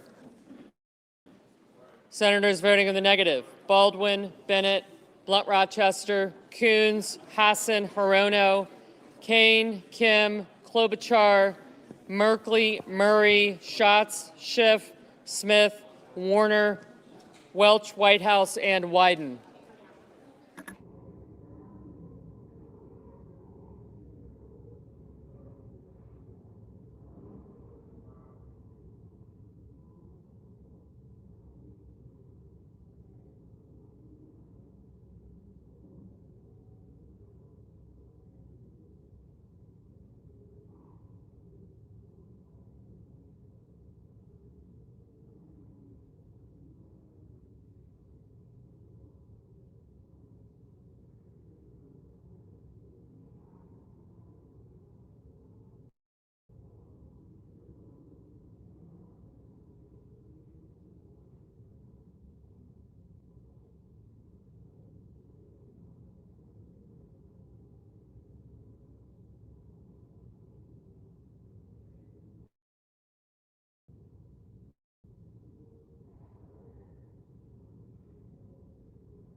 Ms. Rosen?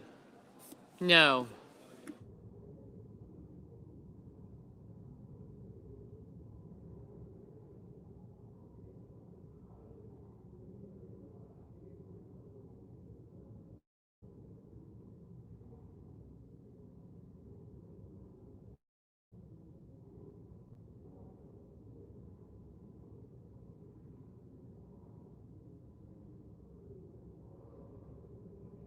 Mr. Tillis?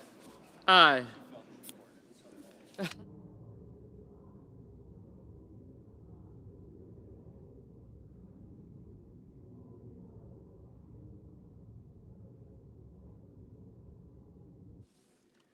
Mr. Murphy, no.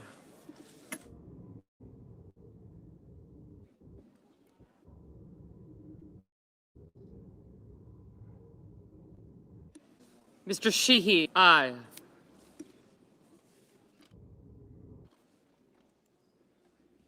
Mr. Kelly, no.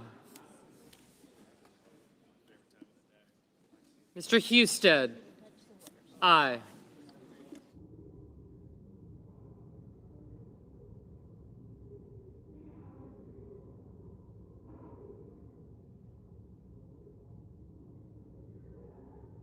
Mr. Sullivan, aye.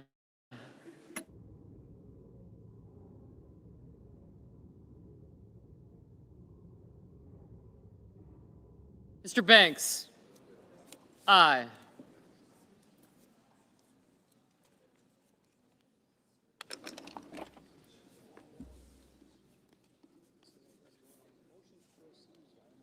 Mr. Gallego?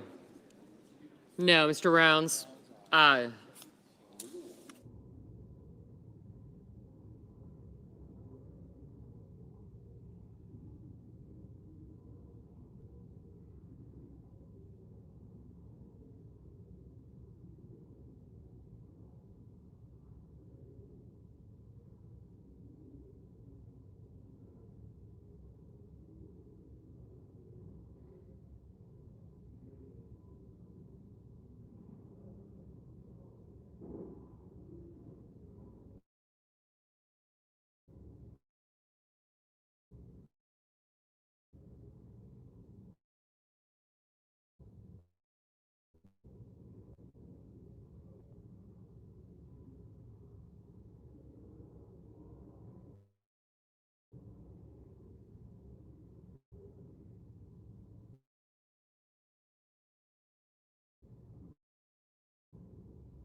Mr. Blumenthal? No. Mr. Paul? Aye. Mrs. Shaheen? No.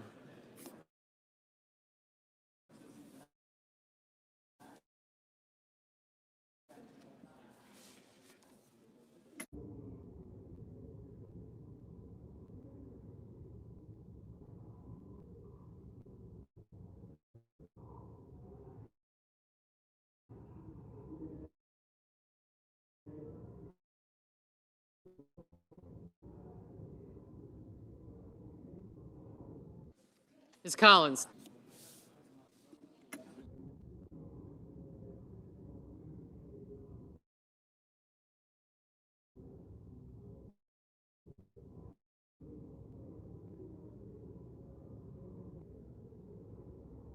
Mr. Risch? Aye.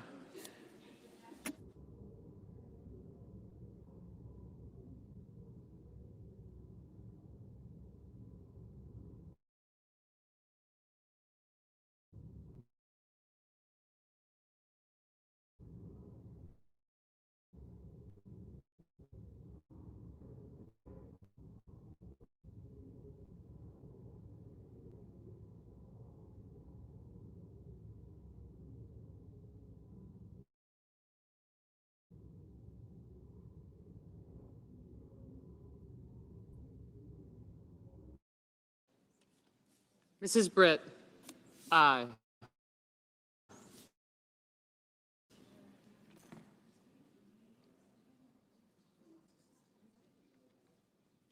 Ms. Graham? Aye.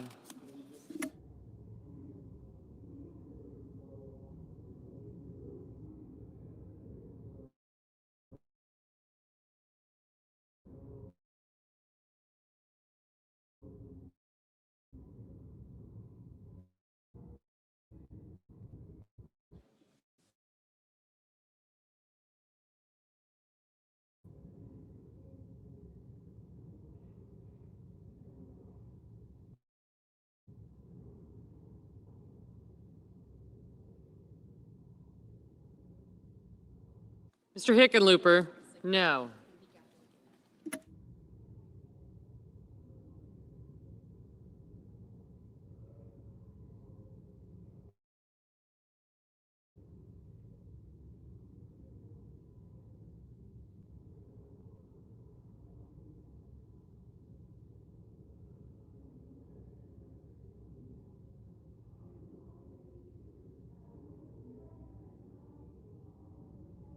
Ms. Albrooks, no.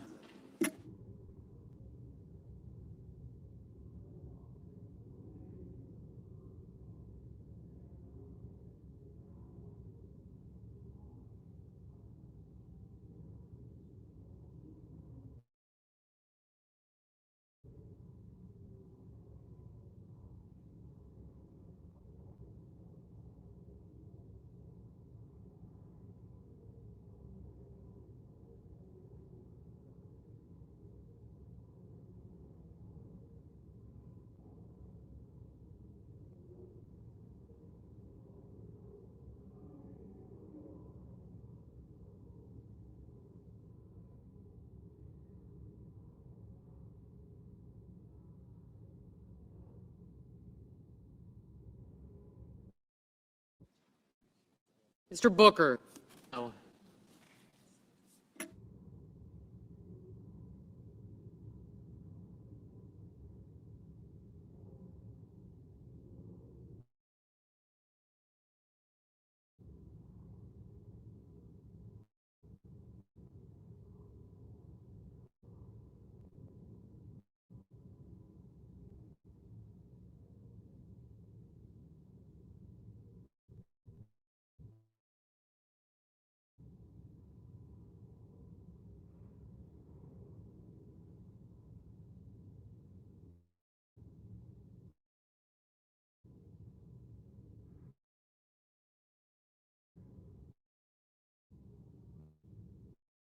Ms. Slotkin, no.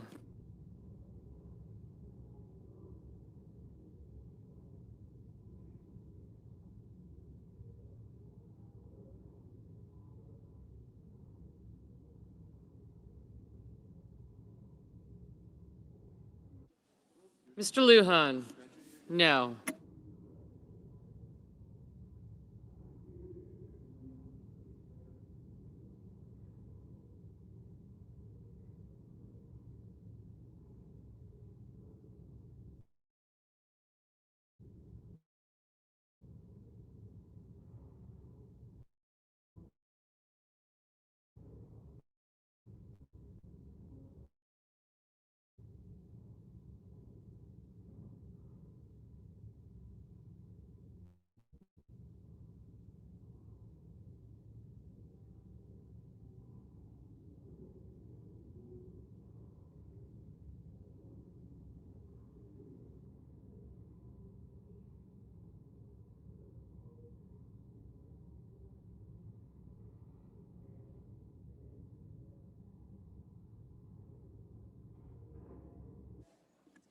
Mr. King, no.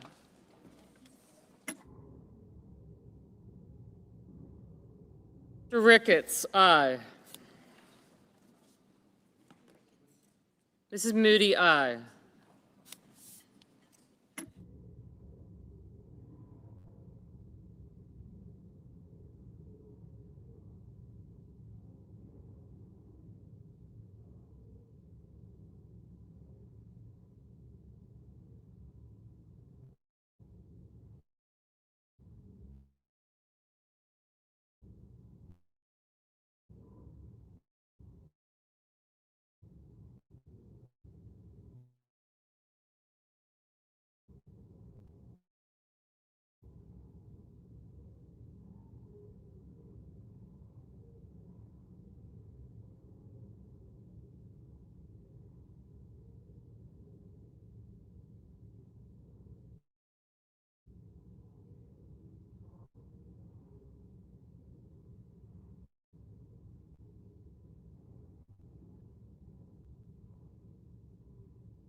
Mr. Reed? No.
Mr. Markey?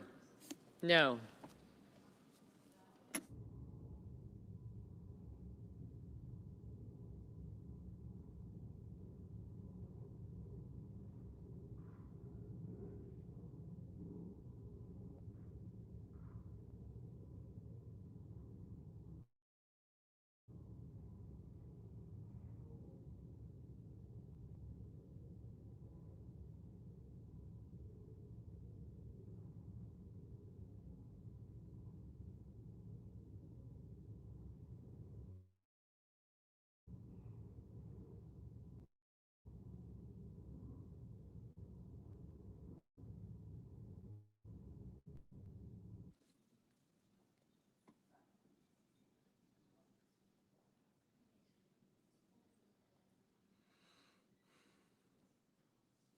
Mr. Sanders, no.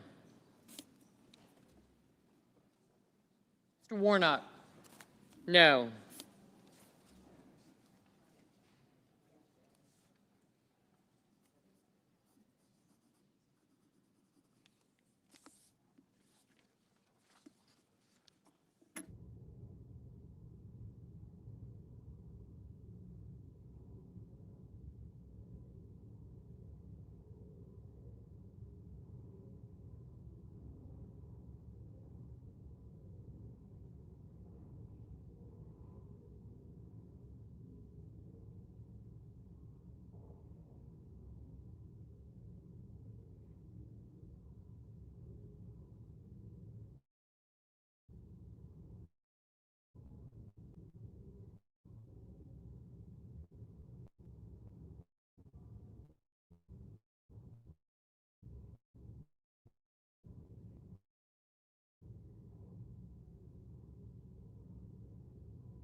Mr. Durbin? Mr. Durbin?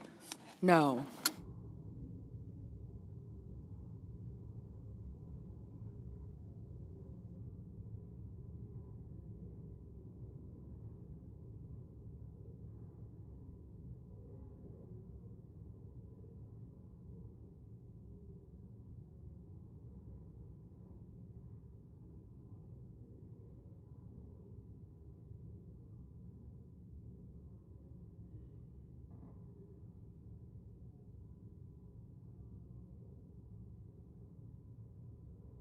Ms. Warren, Ms. Warren, no.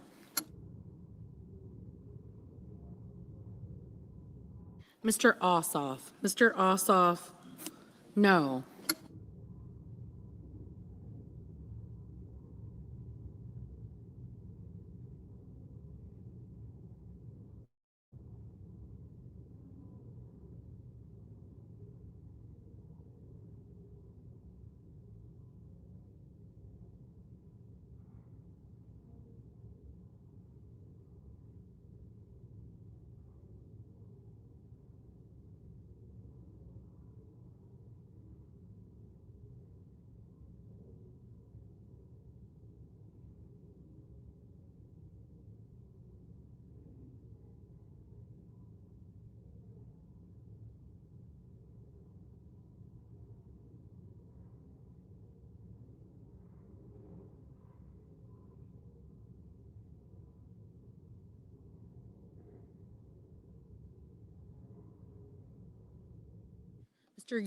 Mr. Young, aye.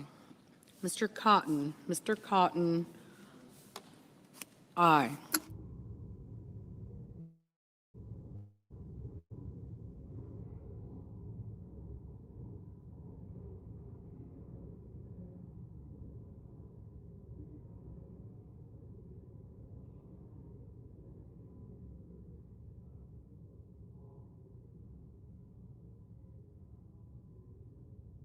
Mr.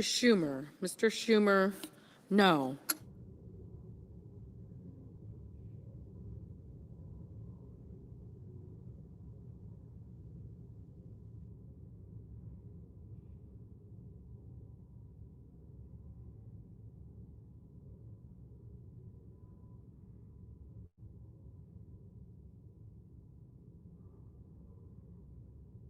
Mr. Langford, aye.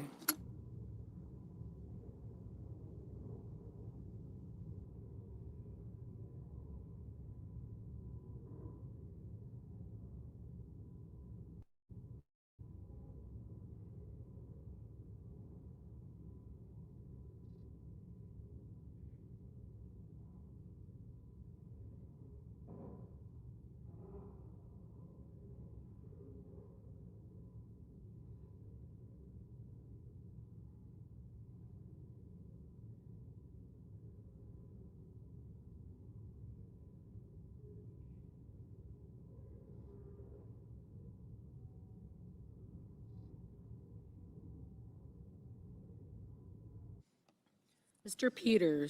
Peters, no.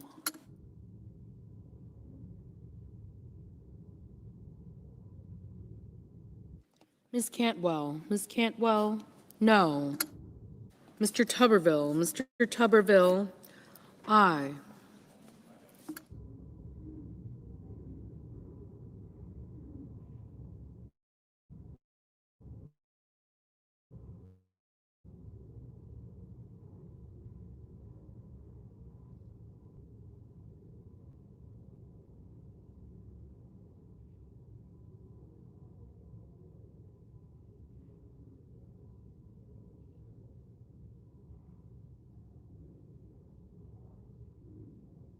Ms. Cortez Masto, no.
Ms. Murkowski. Ms. Murkowski, aye.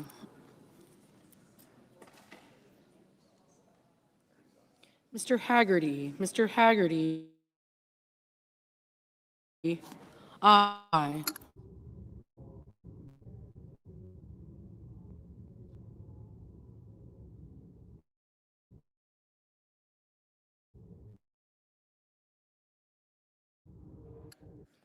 Mr. Lee. Mr. Lee, aye.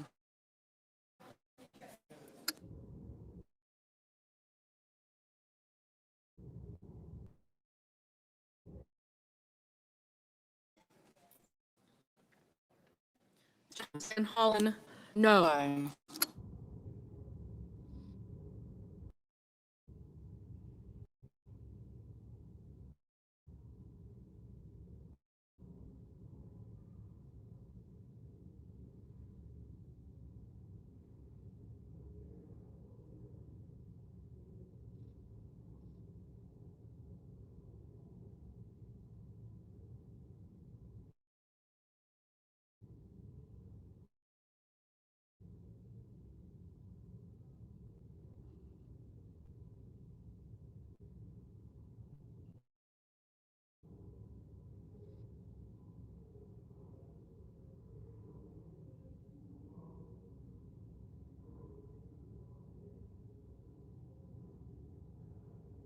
Ms. Duckworth. Ms. Duckworth, no.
Mr. Schmidt. Mr. Schmidt, aye.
Mr. Thune, Now the no. chair. Okay.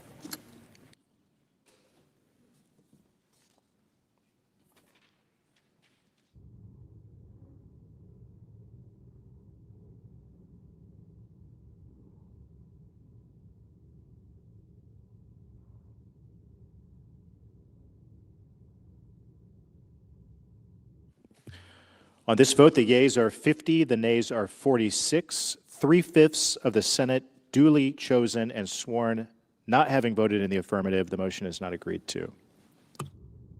The Majority Leader. Mr. President, I enter a motion to reconsider. The motion is entered. Sorry. And I move to proceed to calendar number 436, S4784. The clerk will report. Motion to proceed to calendar number 436, S4784, a bill to authorize appropriations for fiscal year 2027 for military activities of the Department of Defense and so forth, and for other purposes.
The Senator from North Dakota. Are we in a quorum call? We are not. All right. Mr. President, I rise to pay tribute to my colleague, but most of all, my friend, Senator Lindsey Graham. We were all shocked to learn of his passing this weekend, and I mean it, stunned. It's hard to imagine the Senate without Lindsey. It already seems quieter. We'll miss his humor, his advice, and, of course, his friendship.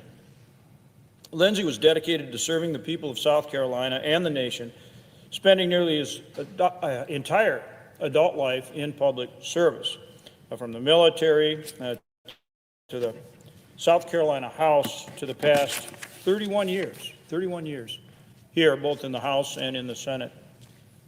Having spent 33 years in the Air Force, South Carolina Air Guard, or the Reserves, Senator Graham was a staunch supporter of our men and women in uniform. Since 2010, he served as co-chair of the National Guard Caucus.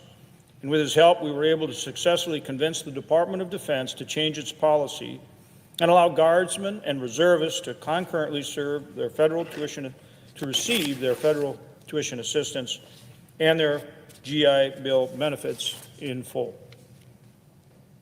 Given our close personal friendship and his ardent support of our service members and our national defense, our military, I like to call him Grambo.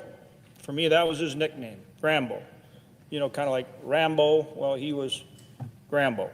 And he really was the Senate version of Rambo in all things military. And he was relentless, as we saw. I mean, right up until almost the day he died, he was working and advocating for our military on behalf of American military strength and our role as truly the leader of the free world.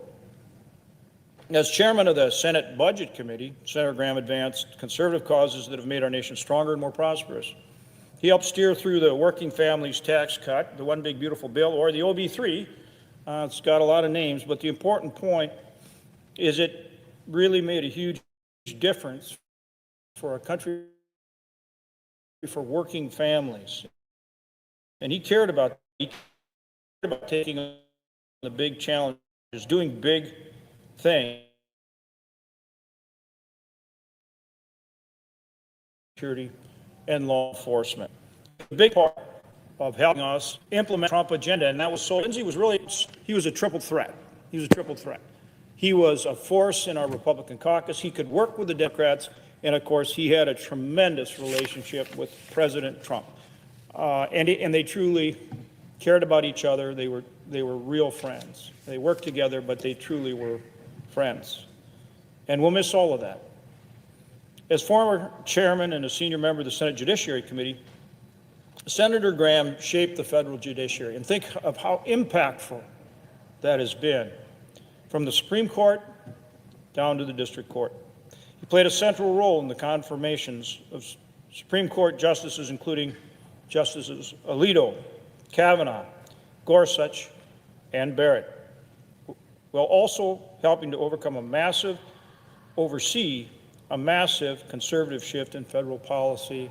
I think the time that on the Judiciary Committee, he really said what he thought, what he felt in his heart about Justice Kavanaugh was perhaps, if not his finest moment, one of his truly finest moments, where he truly stood up and said what he felt was right on the national stage and made an incredible difference, a lasting and important, incredible difference.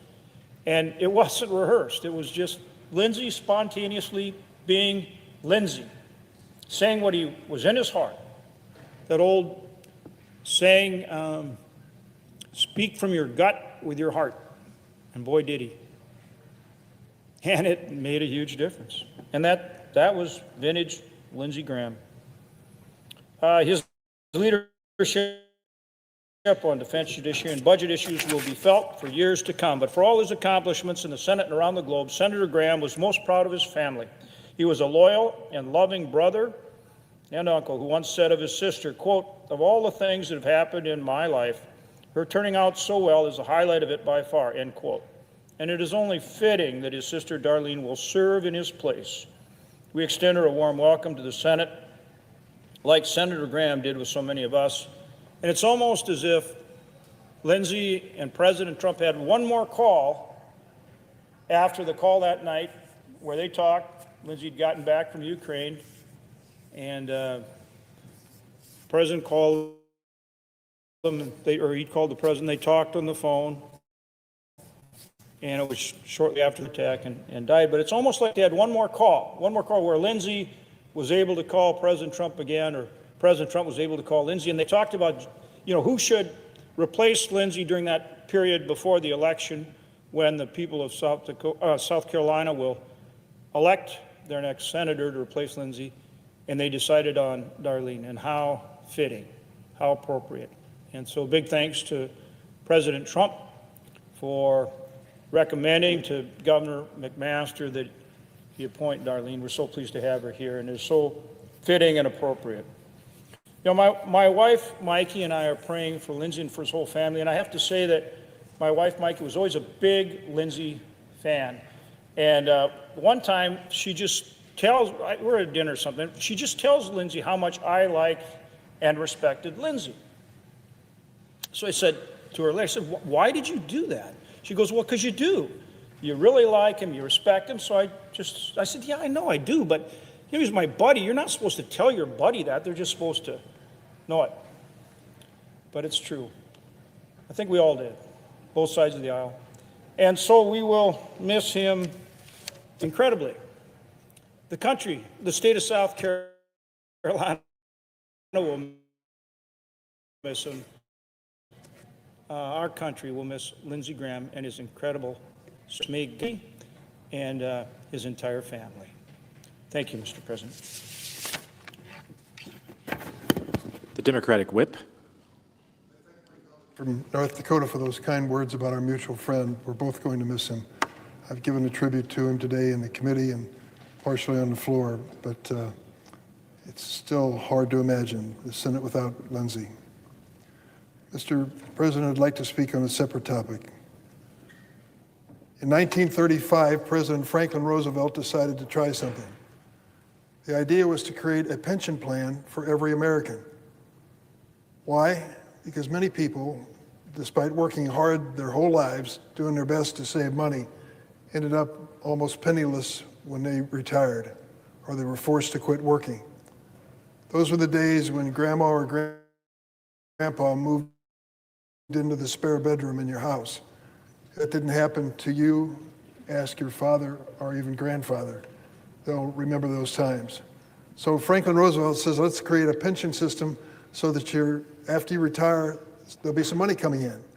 You pay into it all your working life, but when you reach the age of retirement, you get a benefit from it. They called it Social Security. It was passed into law in 1935. It made its first payment 5 years later in 1940. I think it has become arguably the most important social program in America. Certainly more Americans are participating in Social Security than almost any other program. And they should. They earned it. They worked for it. They were promised. The promise should be kept. And how's Social Security doing? Well, that's why I'm standing here before you today. Last month, the Social Security Board of Trustees released an alarming report about the status of Social Security finances. That board found that Social Security to eligible Americans by 32. It's not that far away, 6 years. This is alarming, and it's a call to arms to Congress. I was elected to the House of Representatives in 1982. Scared to death that I was going to be a one-term congressman. I was looking over my shoulder every 5 minutes about what's going to knock me out of my perch here. Well, they came in and said, there's news for you, new congressman. Social Security is about to go broke. The year was 1983, and we could see in the short term Social Security unable to make its benefit payments. That would have been a disaster in '83. We rose to the occasion. We had a Republican president, Ronald Reagan. We had a Democratic House of Representatives with Tip O'Neill, and we set out to write a change in Social Security that would save it so it could keep making payments. Well, it took a long time, it took several months, but we got it done, and we passed it.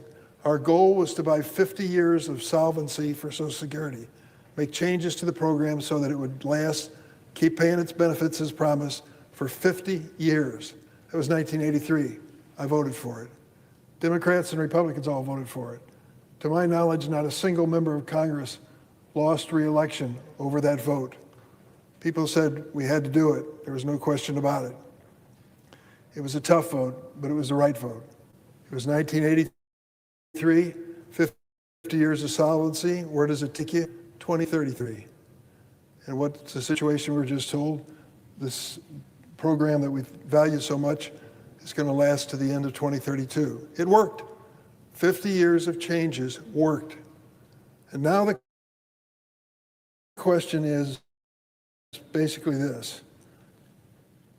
Key respect the same partisan effort to buy 50 years more solvency in Social Security. I think we can.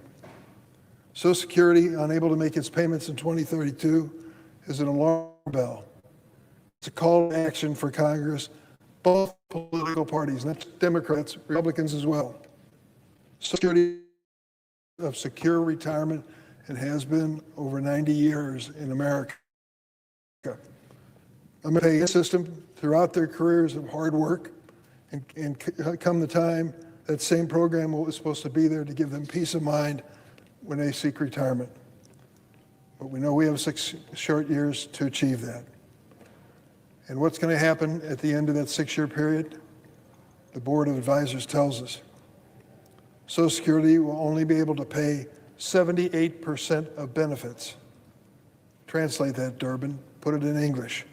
That means the average senior citizen faces monthly benefit cuts of $450. $450 a month cut from Social Security. For some, that's quite an inconvenience. For others, that's quite a disaster. It would force many seniors to choose between purchasing groceries, paying their utility bills, or filling their prescriptions. Honest to goodness, it's that basic. 70 million Americans, including seniors and people with disabilities, rely on Social Security to afford the basics in life: food, medication, housing, utilities, and so many more things. In my home state of Illinois, 2 million people receive Social Security. 20% of Illinois seniors rely on Social Security for virtually all of their income. That's it. That's Social Security. If Congress sits on its hands and does nothing to respond to this crisis, millions of Americans will be expected to make ends meet with fewer and fewer dollars each month. The fact of the matter is that Congress has known about this issue of insolvency for quite some time. But year after year, Congress has avoided confronting the question, instead kicking the can down the road for a future Congress to show the courage to step up and save the program. That is unacceptable. We owe it to our seniors, we owe it to ourselves, we owe it to our reputation. We know that the longer we wait, the more drastic the policy changes become. We owe it to every American to save Social Security. Today I'm doing something that is rarely done in the Senate, introducing a bill sponsored by a bipartisan group of senators, 4 Democrats, 4 Republicans. Our goal is to protect and strengthen Social Security. Our bill is called the Promise Act. It seeks to create a fair, bipartisan process to assure Congress finally debates and votes on the future of Social Security. Under our proposal, the independent bipartisan Social Security Advisory Board would collect public input and send a proposal to Congress that would keep the trust for Social at least. That would keep the process in both the House and the Senate to do something we rarely do around here. It's called legislating, writing a law, passing a law. Under our bill, Congress will have the opportunity to hold hearings, offer amendments, debate competing proposals, and run. That's the beauty of this proposal. We create an opportunity for alternative plans to be offered. And the one with those votes, as long as it gets 60 votes in the Senate, the one with the most votes will prevail and be the work product of the Senate on Social Security. Our legislation does not lower the 60-vote threshold in the Senate, nor does it predetermine any specific outcome. It may not work. We may not be able to put together any bill that gets 60 votes. But goodness gracious, we were sent here to try, weren't we? It simply guarantees American people, through their elected representatives, are finally going to have an open, transparent debate. I've gone to members of the Senate on both sides of the aisle and said, what we want to do is give you your day in court, give you your day in the Senate. You bring your best idea, and the parliamentarian looks at it and says, There's proof here that this has at least 50 years of solvency for Social Security. You can offer this amendment, Senator. Give it your best. Members would be able to offer substitute proposals provided that it's at least 50 years of Social Security solvency. Let me say that another way. Every member with a serious proposal for the most important social program in America would have the opportunity to bring their idea to the table, to the floor, and get a vote. That's so rare around here. It restores the Senate to debating, amending, and voting under regular order compared to what we see today. Many of my colleagues have been working on proposals for a number of years. Many are broadly popular. I'll note that the senior senator from Ohio, a Republican, and the senior senator from Massachusetts, a Democrat, recently shared their idea to shore up the program, a bipartisan plan. They may offer an amendment to do just that. Congress has no shortage of ideas. We simply have a lack of will.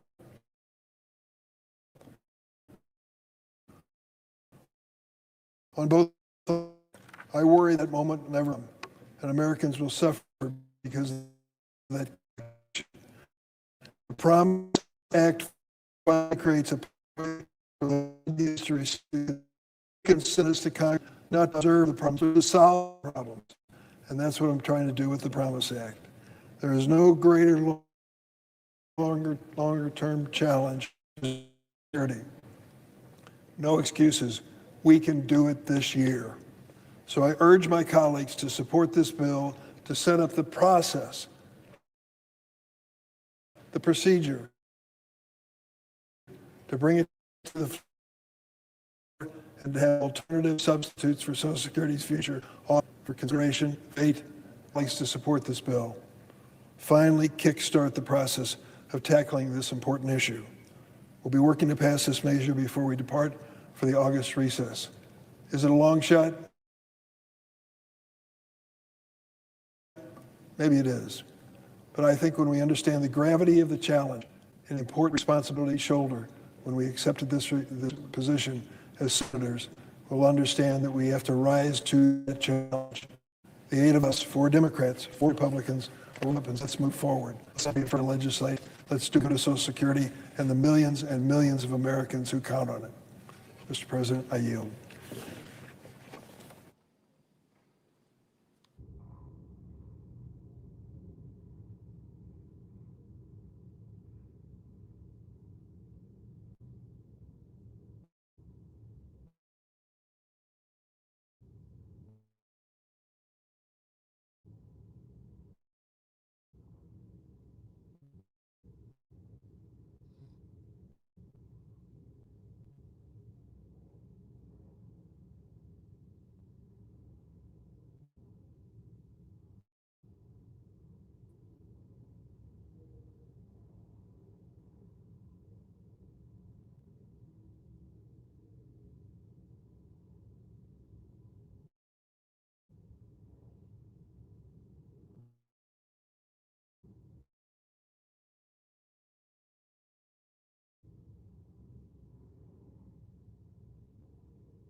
Mr. President. The senator from Texas.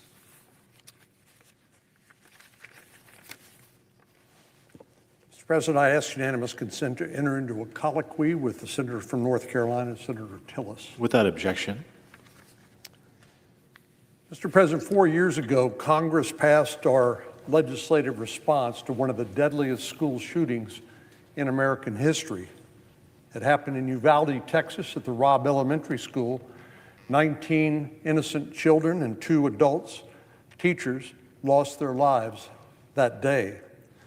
It was a devastating occurrence. Unfortunately, it was not an isolated event.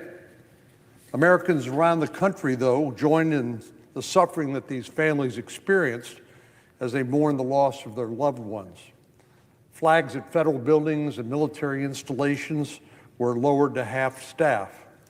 We all knew we wanted to do whatever we could do to prevent something like this from happening again if there was anything that we could actually do legislatively.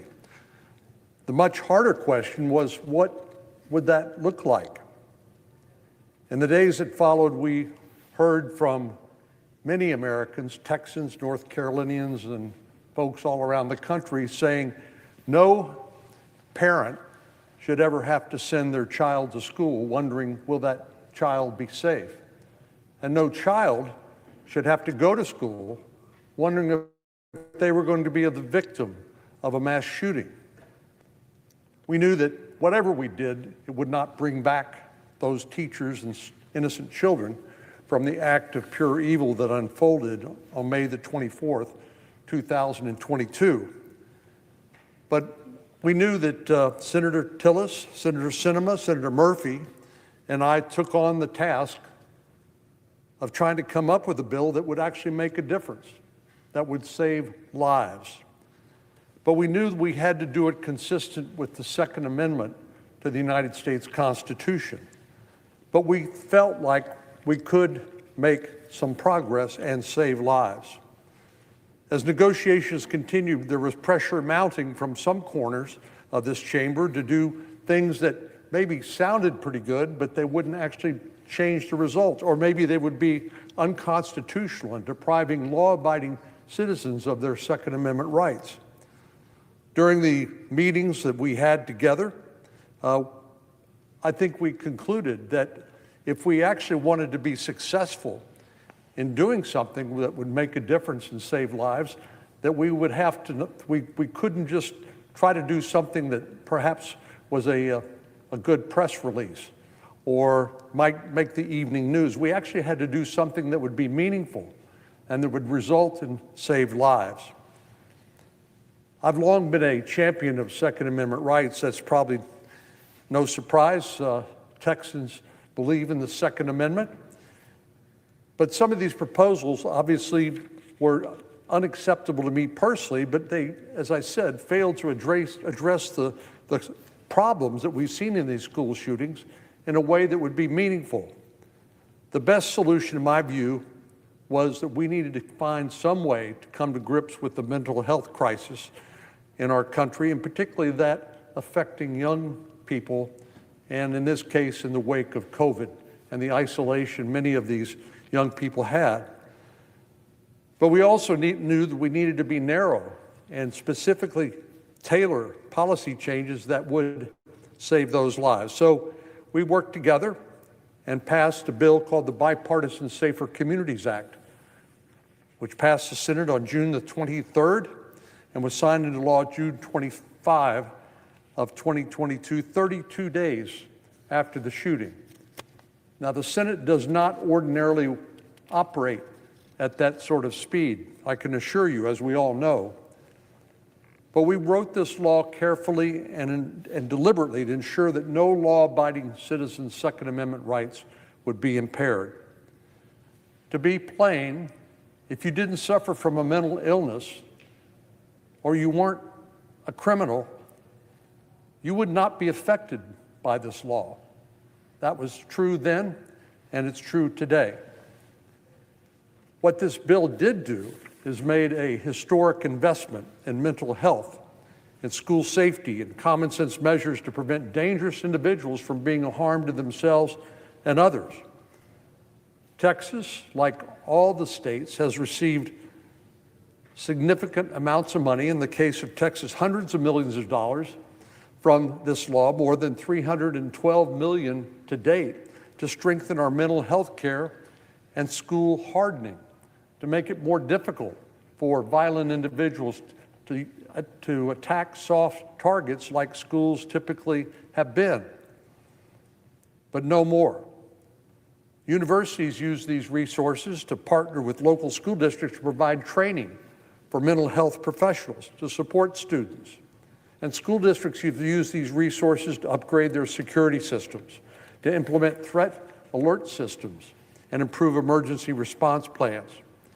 I saw some of these firsthand when I visited R.L. Pascal High School in Fort Worth, which received more than $350,000 for specialized emergency radios and safety upgrades.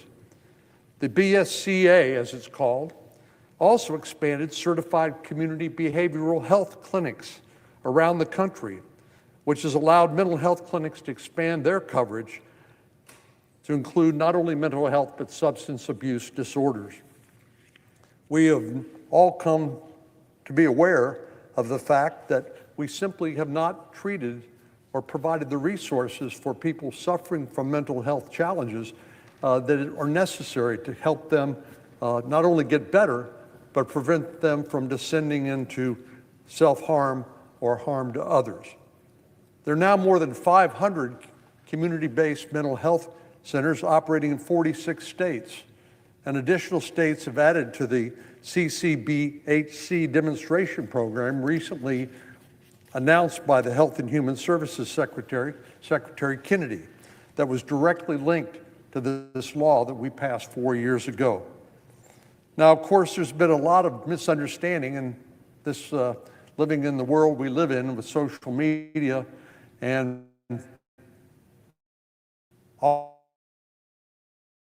office holders and would-be office holders running in campaigns. There's a lot of understanding about what this law did and what it did. For some in this legislation, we want to address some of the widespread misconceptions about the Bipartisan Safer Communities Act and to set the record straight. One of the things I heard most in the recent campaign I ran in was that we had passed a red flag law, which would make it possible for an aggrieved partner or spouse or family, maybe even to basically turn in somebody and have a firearm confiscated without due process access any of the resources in this law. And secondly, that there not be a national red flag law and leave this up to the states. The truth is the BSCA actually makes it harder to implement red flag laws because you can't do so and access this money unless you enhance the protections that are necessary to protect what is a constitutional right. Our legislation created this due process framework that I know you'll hear more about from Senator Tillis. But I knew that my state, Texas, would never pass a red flag law, a national law that would preempt Texas law. So we wanted to make sure that the funding that was available for crisis intervention programs, veterans courts, mental health courts, just to use a couple of examples, that did not have those red flag laws, while making sure those states that did could not gain access to this money unless they provided an enhanced due process procedure. So it's false to argue that the Bipartisan Safer Communities Act created an incentive for more states to pass new red flag laws. And the statistics bear it out. Only 4% of the total money appropriated were obligated to red flag related activities, 4% in states with existing red flag laws, and those states now had to comply with the law, so a stricter due process standard applied. The vast majority of BSCA funds have gone instead to state mental health programs, veterans courts, as I mentioned, crisis intervention, school safety measures. The only states to implement a new red flag law were two states that already had those, had begun the process to pass one before the BSCA passed. So the BSCA, the Bipartisan Safer Communities Act, did not cause or lead any state to pass new red flag laws. What we did is made it harder for those laws to be abused in those states that had them by providing for this enhanced level of due process protection of this Second Amendment constitutional right. Another misconception I heard on the campaign trail or saw on social media was that we somehow created a mandatory waiting period before somebody could access a firearm if they were going into a store to purchase it for those under 21. Once again, this is false. Many individuals who create acts of violence like school shootings have a history of violence and are known to local law enforcement and are essentially ticking time bombs. That's what happened in Uvalde, Texas 4 years ago. The Uvalde shooter was a deeply troubled young man known by everybody in the neighborhood to be troubled, and there were warning signs that I think demonstrated the fact that he was not only a potential danger to himself, but also others. He was isolated and bullied, he self-harmed, he had a history of fighting, threatening fellow students, and abusing animals. He bought weapons and ammunition within days of turning 18 because the juvenile records in Texas were not uploaded into the National Instant Criminal Background Check System like they are for adults. So there was virtually no possibility of any record of this potentially derogatory or disqualifying information that would have been available at the time of his purchase. If a person's record includes disqualifying criminal convictions or mental health adjudications, it shouldn't matter whether it occurred the day before their 18th birthday. And what the Bipartisan Safer Communities Act allowed law enforcement officials to do is to go back and look at those juvenile records. That information must now be available on the National Instant Criminal Background Check System.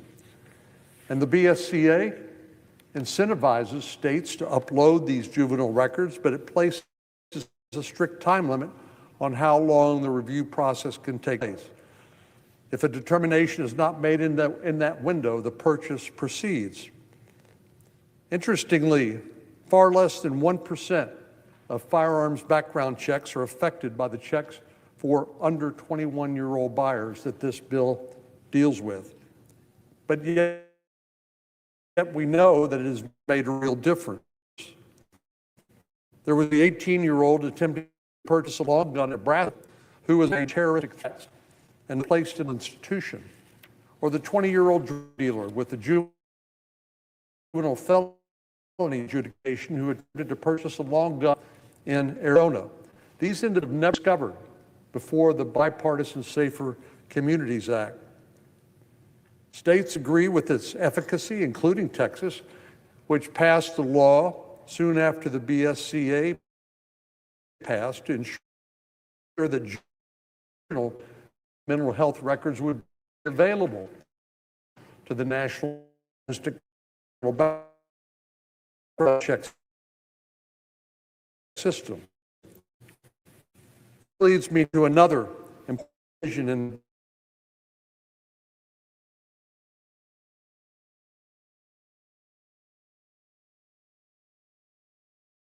to buy it for them without violating the law. Straw purchases are the primary way that criminals and illegal aliens arm themselves, and the Trump administration has used these new criminal provisions enacted in the BSC to target cartel members. Ryan Ruth, who made an attempt against President Trump's life at Trump International Golf Course in September of 2024, acquired a gun via a straw purchase because his prior criminal record would have prevented him from buying it legally.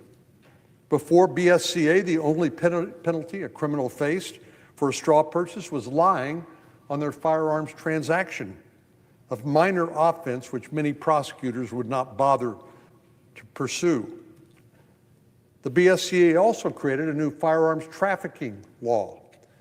Since drug cartel members can't legally purchase firearms, they rely on firearms traffickers to arm them and carry out their violence.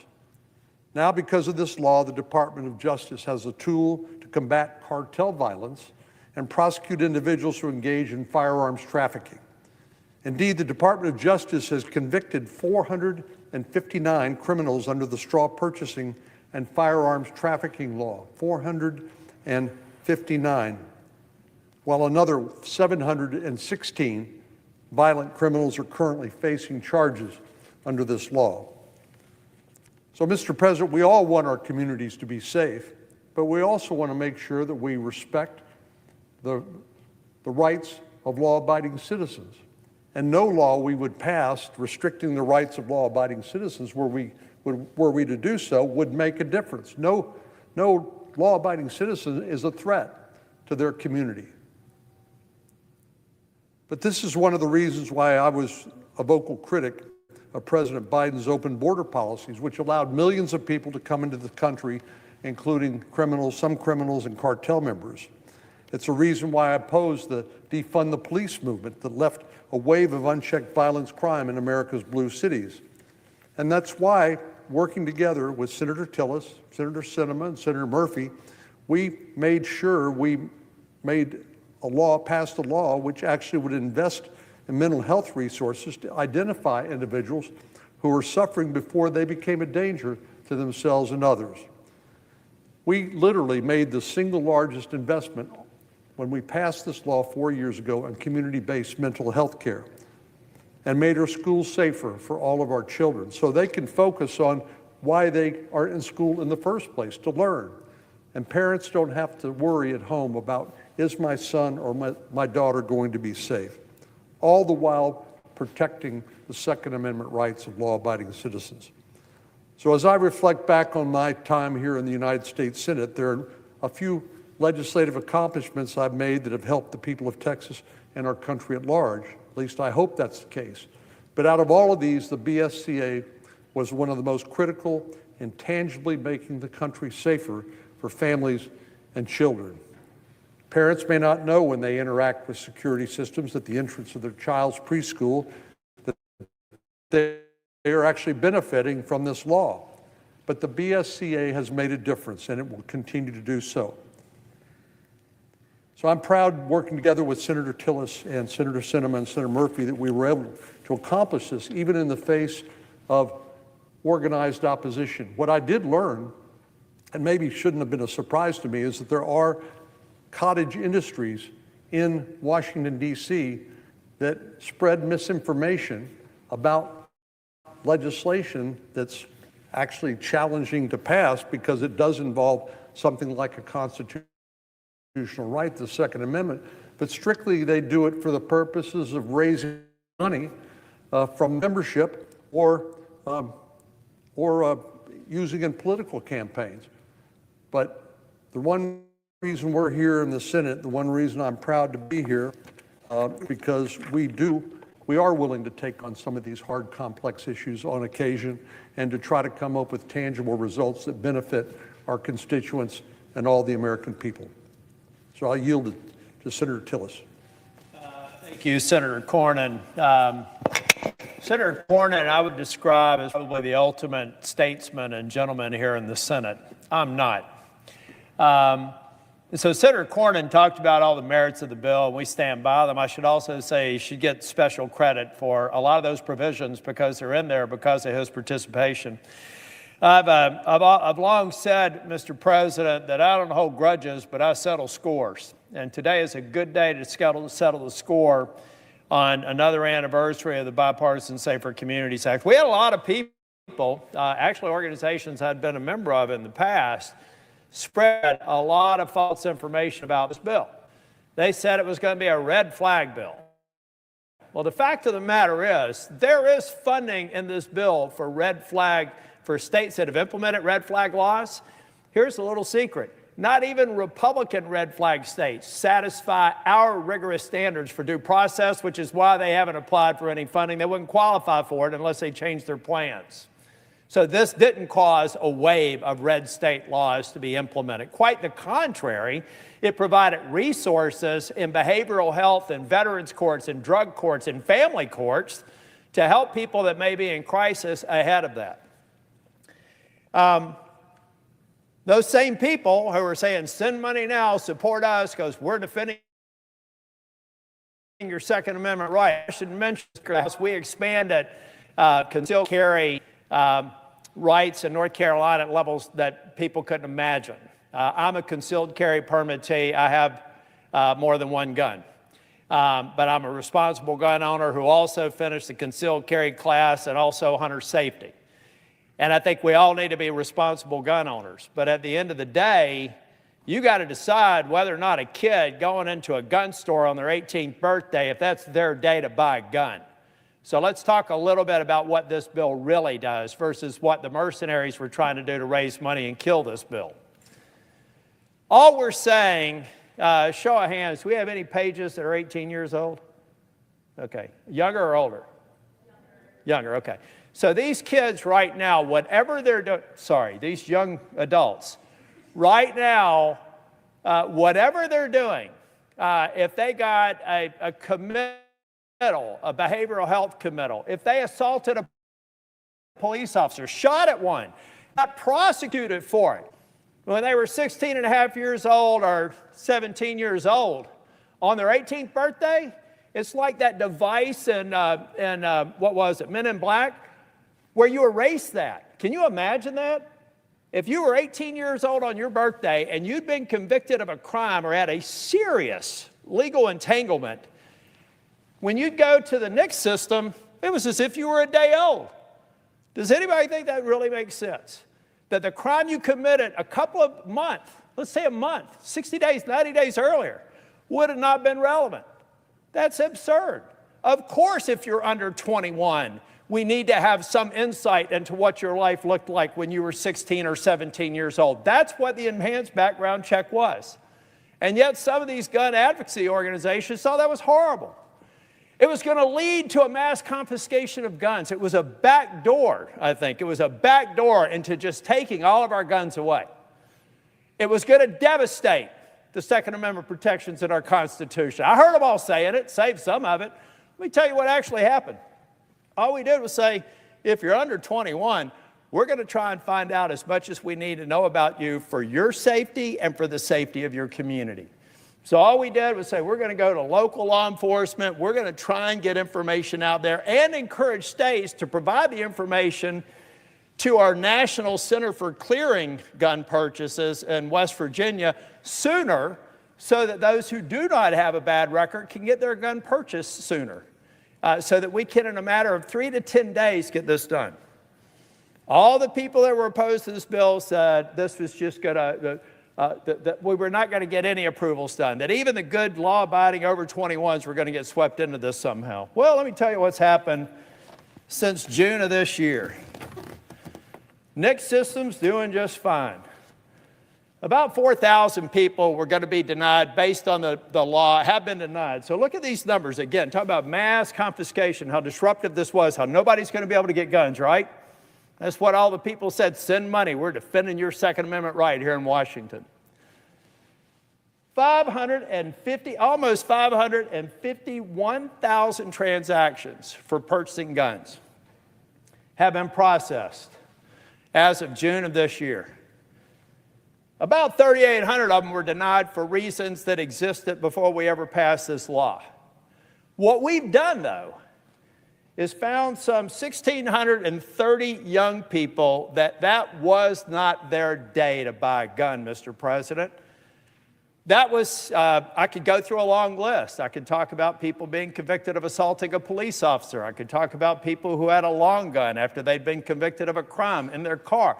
I could talk about people who accidentally in North Carolina shot their girlfriend a year before and all of a sudden wanted to go get, at 17 and wanted to get a gun. Does anybody in their right mind think that that's a good day for that kid to get a gun? I'm not talking about 38-year-old person going in. I'm talking about an 18-year-old. I'm talking about a 19-year-old. I'm talking about a 20-year-old. All we did was say, guys, let's make sure that this is a safe decision for the child and for the community. That's what this bill did. And that's why this bill has withstood the test of time, and not a single, not one scintilla, and I would defy anybody who was against this bill to find one of the things that they predicted and guaranteed would happen have actually occurred.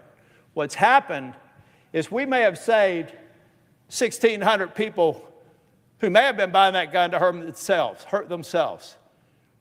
Maybe to hurt their community, maybe not. But what we know is that day was not the day that we should allow them to leave that gun store with a weapon for their safety and the safety of the community. This is Congress at its best. It's looking at the people that you generally support, and Senator Cornyn was first among them, and the gun rights community, and saying, guys, I can't take the top line arguments against this because you all know it's not really true. It's this black and white world that we live in here that very seldom impactful language and legislation like the Civil Communities Act ever get done, because people get afraid of the noise and they back into their corners. And I want to give Senator Cornyn an enormous amount of credit for stepping up and doing what he did to make Texas safer, make the country safer, and make these people and their loved ones and their neighbors in the community safer. The last thing I'll leave you with is to the states that do have red flag laws, including, I believe, the state from the presiding officer. Let's get those red flag laws consistent with due process and show respect to gun owners, because I'm not aware of any red flag law, even in red states, that come close to the sorts of protections that we also put into this bill. So let's give them an incentive to get it right. Let's make sure that every law-abiding citizen who wants to have a gun can, like me and like Senator Cornyn and like so many other people. But let's be smart about it.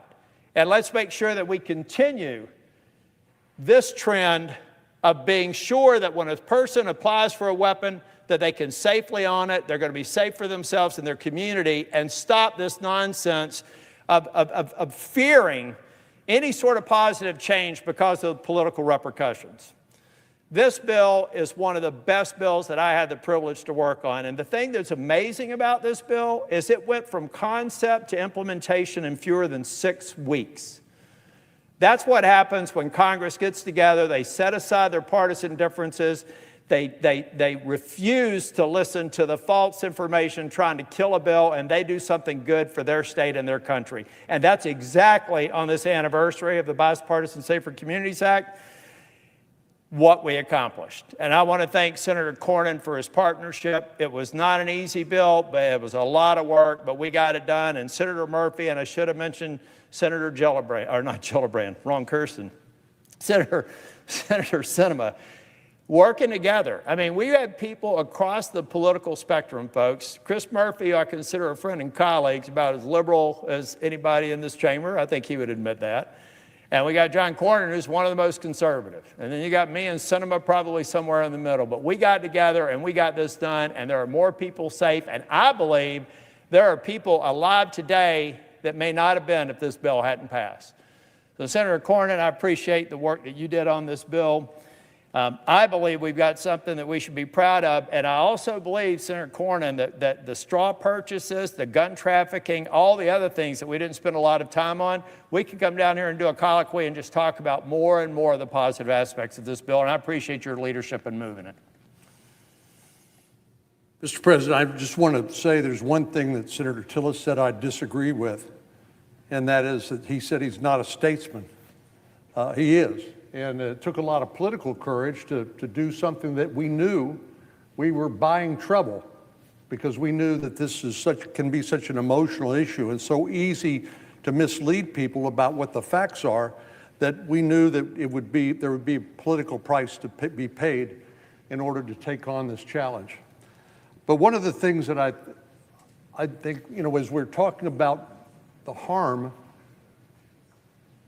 of a young person who's suffering from mental illness or with a criminal record, a juvenile record of that, I'm sure you're aware of this, but I just happened to double check.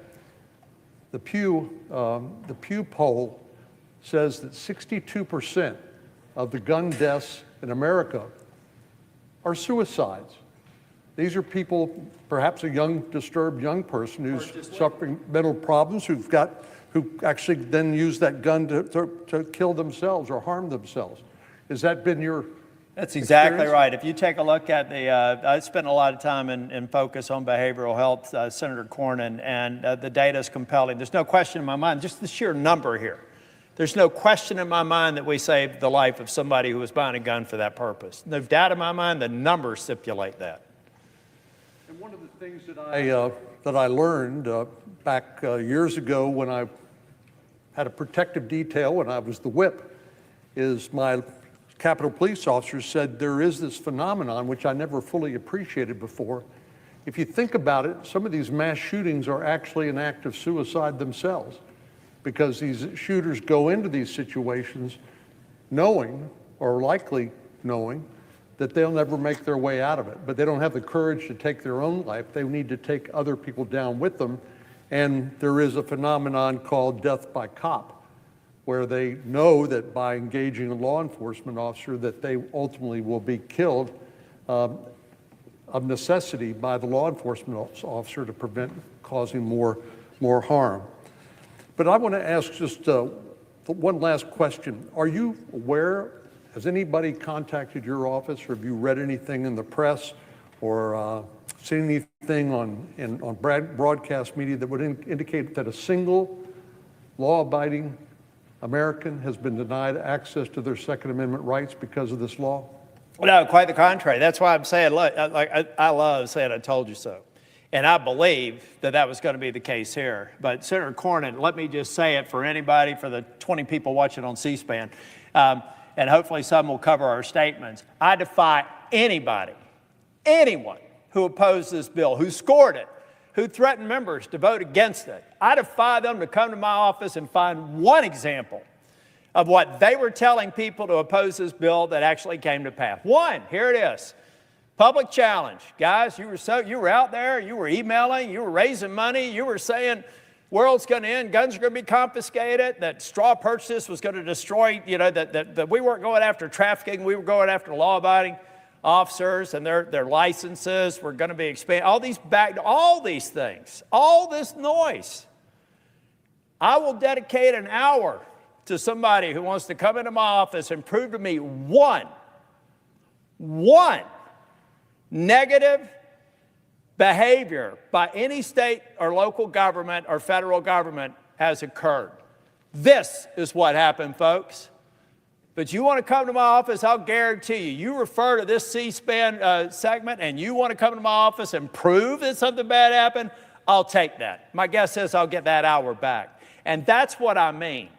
At some point on these tough issues, we keep kicking the can down the road because we let people off the hook for saying things that are patently untrue and then not holding them to account a year or two later. Well, I'm here to tell you, I'm here for the next 173 days before I retire. Anybody who wants to come in and prove one bad outcome from this bill, give me a call. And Senator Cornyn, again, you and I are both, we're both here for another 173 days. And I say that not because I'm counting the days to leave, but I'm counting the number of days that we have to make an impact. And I hope I can continue to work with you on this and other bills to even make it better. We are unabashedly, unapologetically pro-Second Amendment Republicans.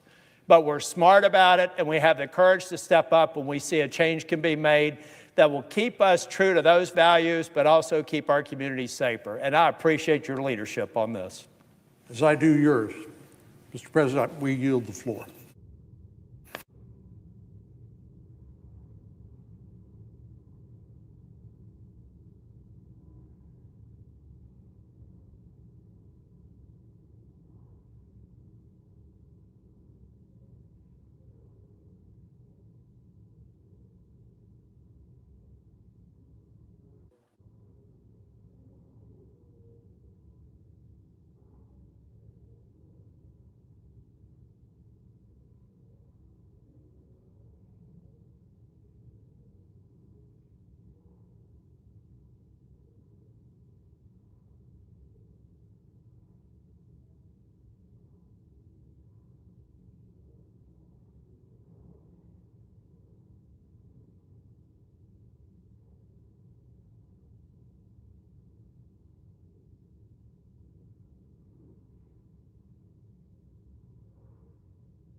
Mr. President, Senator from Louisiana. I rise, as so many others have, to give tribute to Senator Lindsey Graham.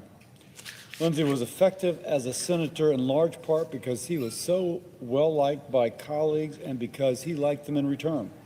He was affable, always willing to work with others, regardless of how different backgrounds, beliefs, and positions were. He just focused on getting things done and had the courage to take on issues that others would not.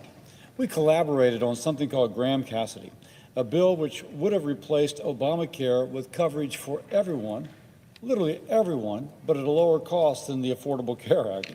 I always chuckle when I say the Affordable Care Act. And we were a good team because we complemented each other. I was a doctor always thinking about health care. He was the politician's politician. He told me, Bill, you're good at policy, but you're a terrible politician.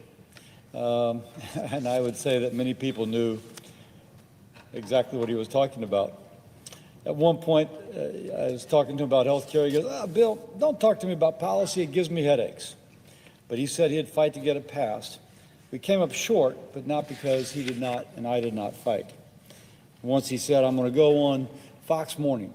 If I go on Fox Morning, I know the president's watching.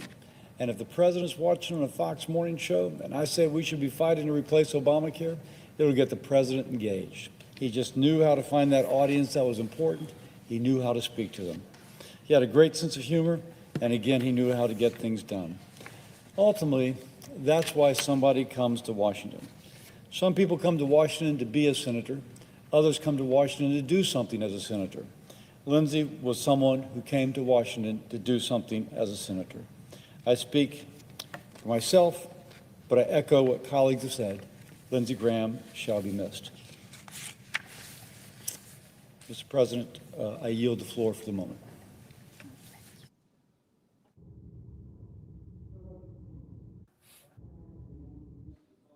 My office to be granted floor privileges until July 15, 2026. Mason Lamb and Harper Alsbach. Without objection. Thank you.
The senator from Louisiana. I ask that this be entered as a separate entry from my Without last objection. Mr. President, we got to do something about health care. Now, I'm a physician. You might think of course, Bill cares about it. I can tell you who cares about it is the American people. I was with an Uber driver last night. What do you think? You know, if you were the president, Uber driver, what would you be talking about right now? She goes, I can't afford things. I can't afford my gas. I can't afford my groceries, my housing. I can't afford my health care. Now, that's been echoed. And in fact, what we're seeing is that the inability to afford health care is impacting the ability of small businesses to provide health insurance for their employees. The employer-based health insurance system is the most dominant form of providing health insurance for those less than 65, and it is crumbling. The percentage of working-age adults getting health coverage from a job has decreased from 67%, about 25 years ago, to about 60% now. And the reason why is that premiums are going up so much, particularly for those 62% of Americans who get their insurance from a small business. There's a recent article in Stat, which based upon federal government information, that if you look at inflation since about 1985, that premiums should have risen about 176%.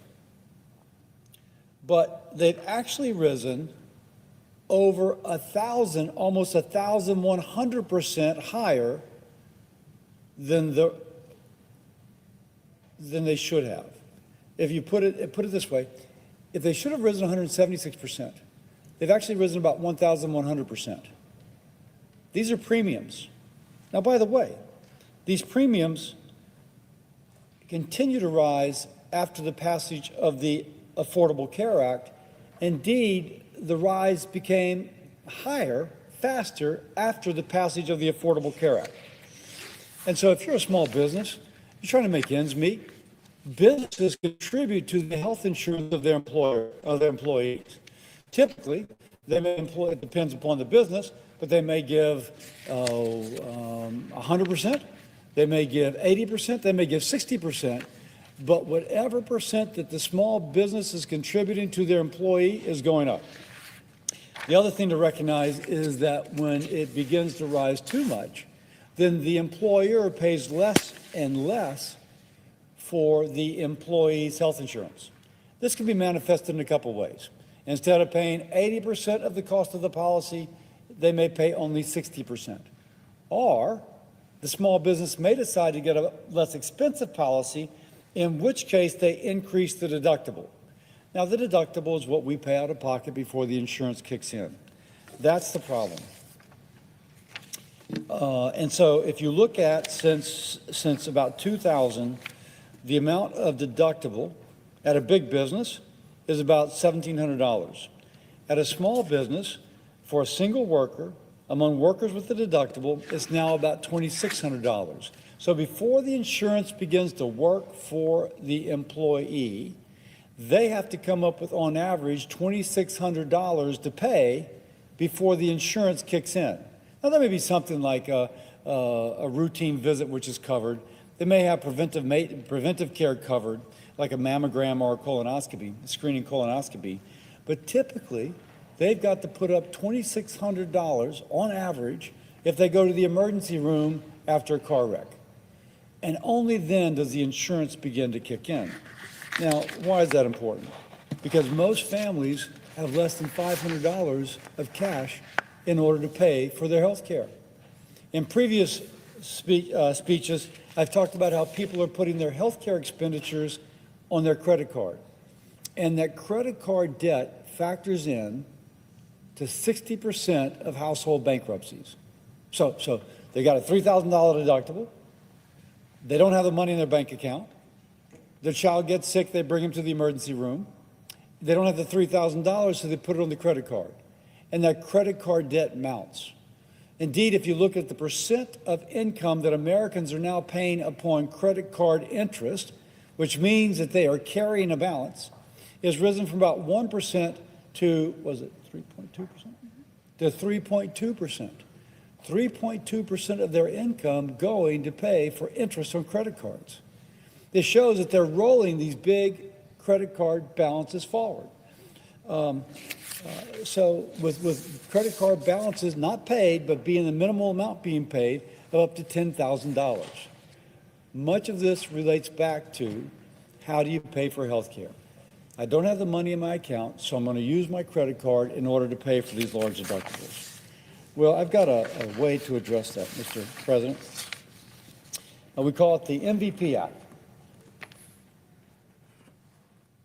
Under our plan, we would give an advance income tax credit to the family, on average for a family of four, about $2,000.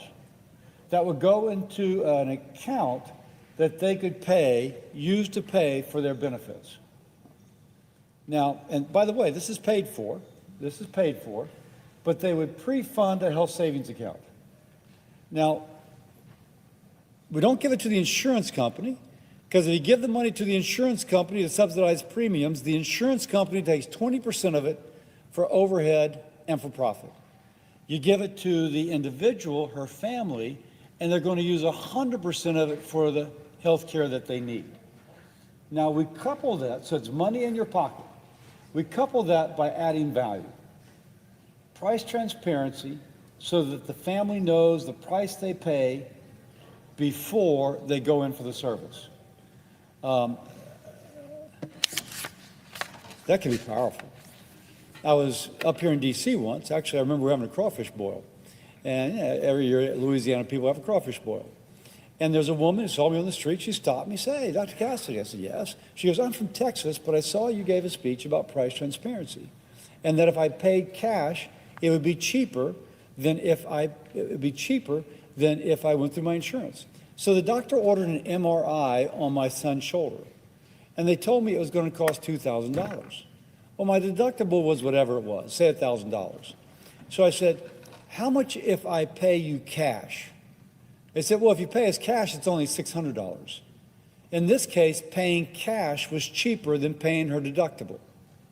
So if you have price transparency, if you say, "Wait a second, I'm going to have at least $1,000 out of pocket because of my deductible, but if I pay cash right now and don't go through my insurance, it only costs me $600, you're going to bring value to the patient."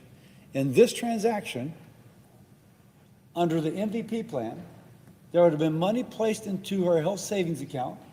She could have used, in this case, she did it on her own, price transparency to find out the price, so money and value for the patients. We take the power away from the middlemen, the power away from the insurance company to approve or disapprove of the care that the patient knows that she needs, and instead we give the money directly to her with the tools of price transparency to bring value to the patient. Now, we're making steps on this.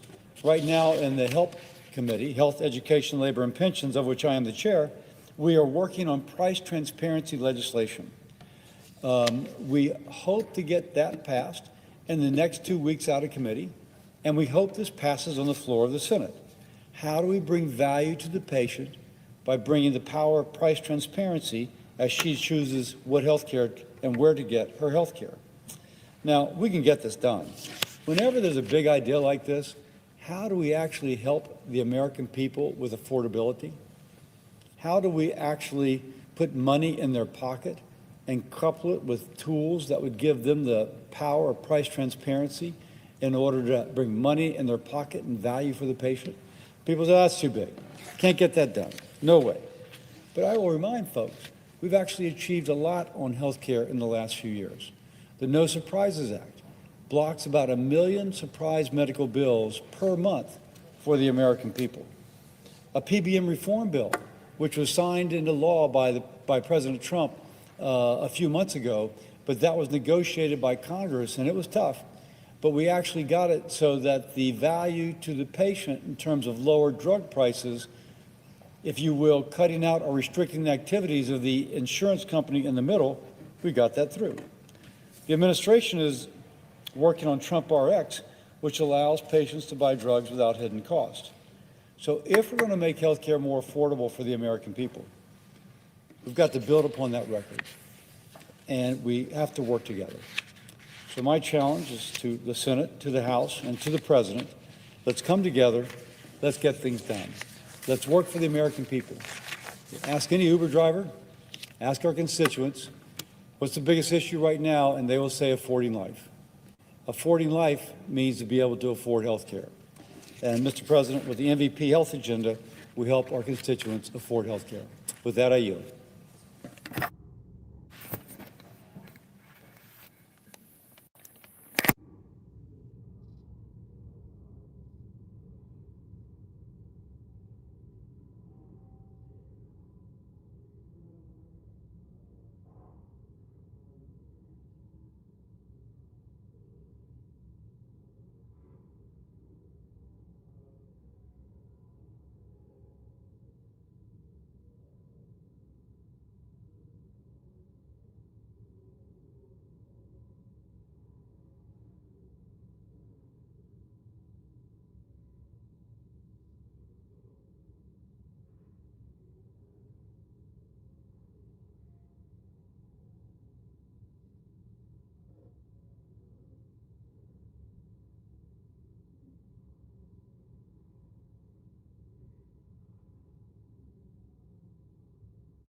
Majority Leader. Mr. President, I move to proceed to executive session to consider calendar number 738.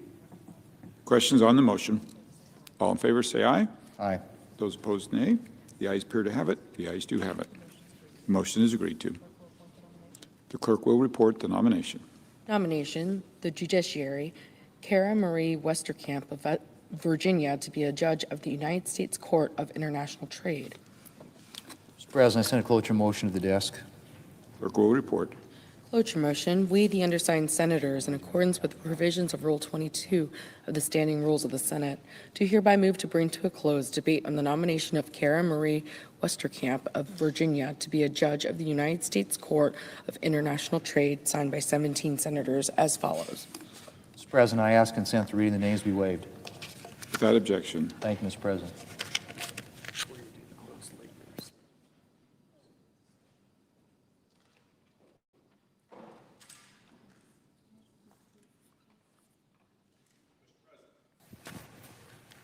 The senator from Alabama. Thank you, Mr. President. I've come to the floor several times over the last year to warn the looming threat about Islam infiltrating the United States of America. You know, I know there are people that sometimes roll their eyes when I talk about this, but I express serious concerns about what Islam teaches and how it's incompatible with our Judeo-Christian values. This is why I say that Islam is not a religion, it's a death cult. Don't believe me, just look at the report that came out recently in the United Kingdom. This report, which I have a picture of behind me, made international news, the Rape Gang Inquiry Report. This report, which I have a picture, this isn't a flimsy report. It was introduced into Parliament by Rupert Lowe, who had a successful career in finance before running for Parliament in 2024. It also co-sponsored by 5 other members of the UK Parliament. The explosive report says that Muslim rape gangs are operating in over 40% of the United Kingdom. The report details how white British girls are being trafficked and exploited by Muslim men across the United Kingdom. The report claims that there have been at least 250,000 victims who have been trafficked by these third world Muslim immigrants. You know, the report describes a consistent pattern for the Muslim rape gangs. Girls as young as 11 were groomed with gifts, alcohol, and drugs. They were picked up from schools, from care homes, and subjected to gang rape, trafficking, torture, forced Islamic conversion, and lifetime trauma. These are some of the worst things that you can possibly imagine and really make you sick at your stomach. But it's real, and it's happening to hundreds of thousands of young women across Europe. The report states that roughly 87% of those convicted in the child sexual exploitation cases bore distinctive Muslim names. Surprise, surprise. That's because these heinous acts are acceptable and even encouraged under the teaching of Islam. Islam teaches that Muslims are superior to non-believers and enables Muslim men to treat non-Muslim girls as property available for sexual abuse. The doctrine of Muslim superiority is drawn from documents written by Muhammad, which clearly state that Muslims are superior and have a duty to correct non-believers. For example, in one part of the Quran, it says that Muslims are the best of people in humanity as long as they maintain faith in Allah. At the same time, Muslims are taught to be hostile towards non-Muslims. In addition, Muhammad taught his followers that men are superior to women, men can marry women without consent as young as 6 years old, and men can sexually abuse and rape non-Muslim women. It's their right, they think. Where is the outrage from the so-called feminist groups on this issue? They're nowhere to be found, unfortunately. The report goes on to say that there was a deliberate failure in the United Kingdom to protect victims or to stop this from happening. Police discouraged reporting, destroyed evidence, and sometimes even shielded the evil men who were doing this to young women. The National Health Service discharged victims without making sure that they had a safe place to go home to. Schools included victims rather than protecting them. Taxi license authorities renewed permits for drivers without bothering to check if they were involved in any of the trafficking of victims. The major political parties, along with the UK government, willingly turned a blind eye to the blatant sex trafficking happening right under their noses, all in the name of being politically correct. Let me be clear about this. By refusing to address Islamic sex trafficking of hundreds of thousands of innocent girls, the UK government enabled these sick criminals. Folks, Europe is gone. Just go over there and visit. They've fallen victim to mass migration, which is wiping out the culture, identity, security, and foundation of their countries. Did you know that the #1 most popular name of baby boys born in the United Kingdom now is Mohammed? And it's been that way for 3 years. You'd think it would be Charles after the king, William after the next in line of the throne. No, it's not. The millions of Muslims who have moved to the UK are having babies, and they're naming them after the most popular figure, which now is in Europe, which is Mohammed. This is a takeover, a hostile takeover. And I've said this many times, Europeans have the right to fight back in the streets to take their countries. They got to fight back. We saw an example just last week in Scotland.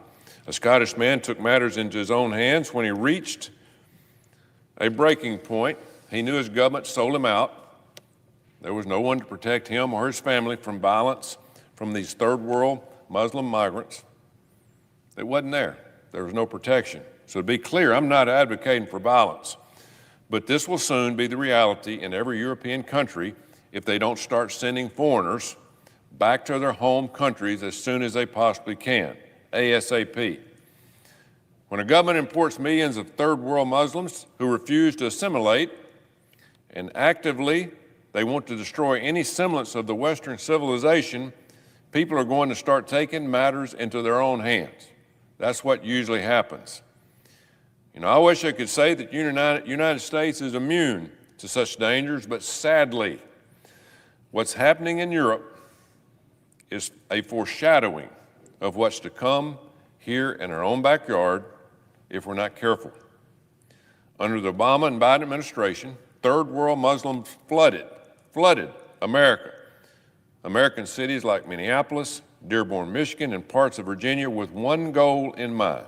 One goal: to radically change the ethnic, religious, and political makeup of our country, the United States of America. That's their plan. They're doing it in Europe, now they're coming here. Thanks to Barack Obama and Joe Biden, the enemy, folks, is now inside the gates. You'd have to be stupid to think that what's happening in Europe couldn't happen here. Oh, it can't happen in the United States. It's happening as we speak. The same cult ideology that empowered human trafficking of white women in the United Kingdom is alive and well here in the United States of America.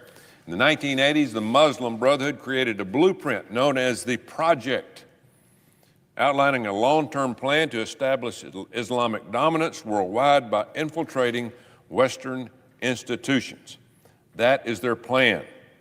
The project explicitly instructs Muslims to create parallel societies within their host countries and to reject all assimilation into Western culture. Since 1986, Herndon, Virginia, not too far from here, has been the home to the International Institute of Islamic thought. Think about that, just down the road. This institute was established with the sole purpose of eliminating Western influence in every field of human knowledge. We're talking science, we're talking history, psychology, and politics. Then they would rebuild it. They're changing it from an Islamic viewpoint. It's not our viewpoint. It's not our history. Simply put, they're taking advantage of our laws and ultimately destroying our country. In short, the project outlines a long-term plan to establish Islamic dominance worldwide by infiltrating and eventually take control of the nation that they're in. This document is operational, and it has a manual that has guided Muslim Brotherhood networks for several decades. It didn't just get here, it's been around a long time. You're seeing parts of their plan play out today in several states like Texas, Minnesota, New Jersey, and New York. You know, even my state of Alabama is becoming a focal point of the Islamic network's goal to destroy Christianity and to eliminate Western society. The Rare Foundation recently uncovered some disturbing facts about the Birmingham Islamic Society in my state.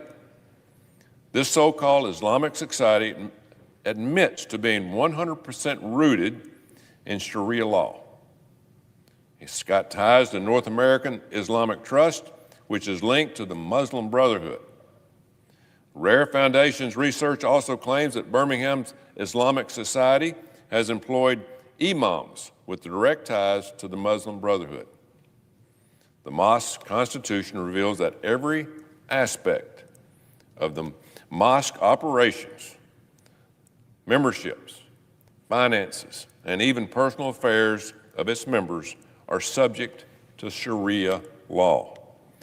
The Birmingham Islamic Society's constitution declares Sharia to be the supreme authority over the entire organization.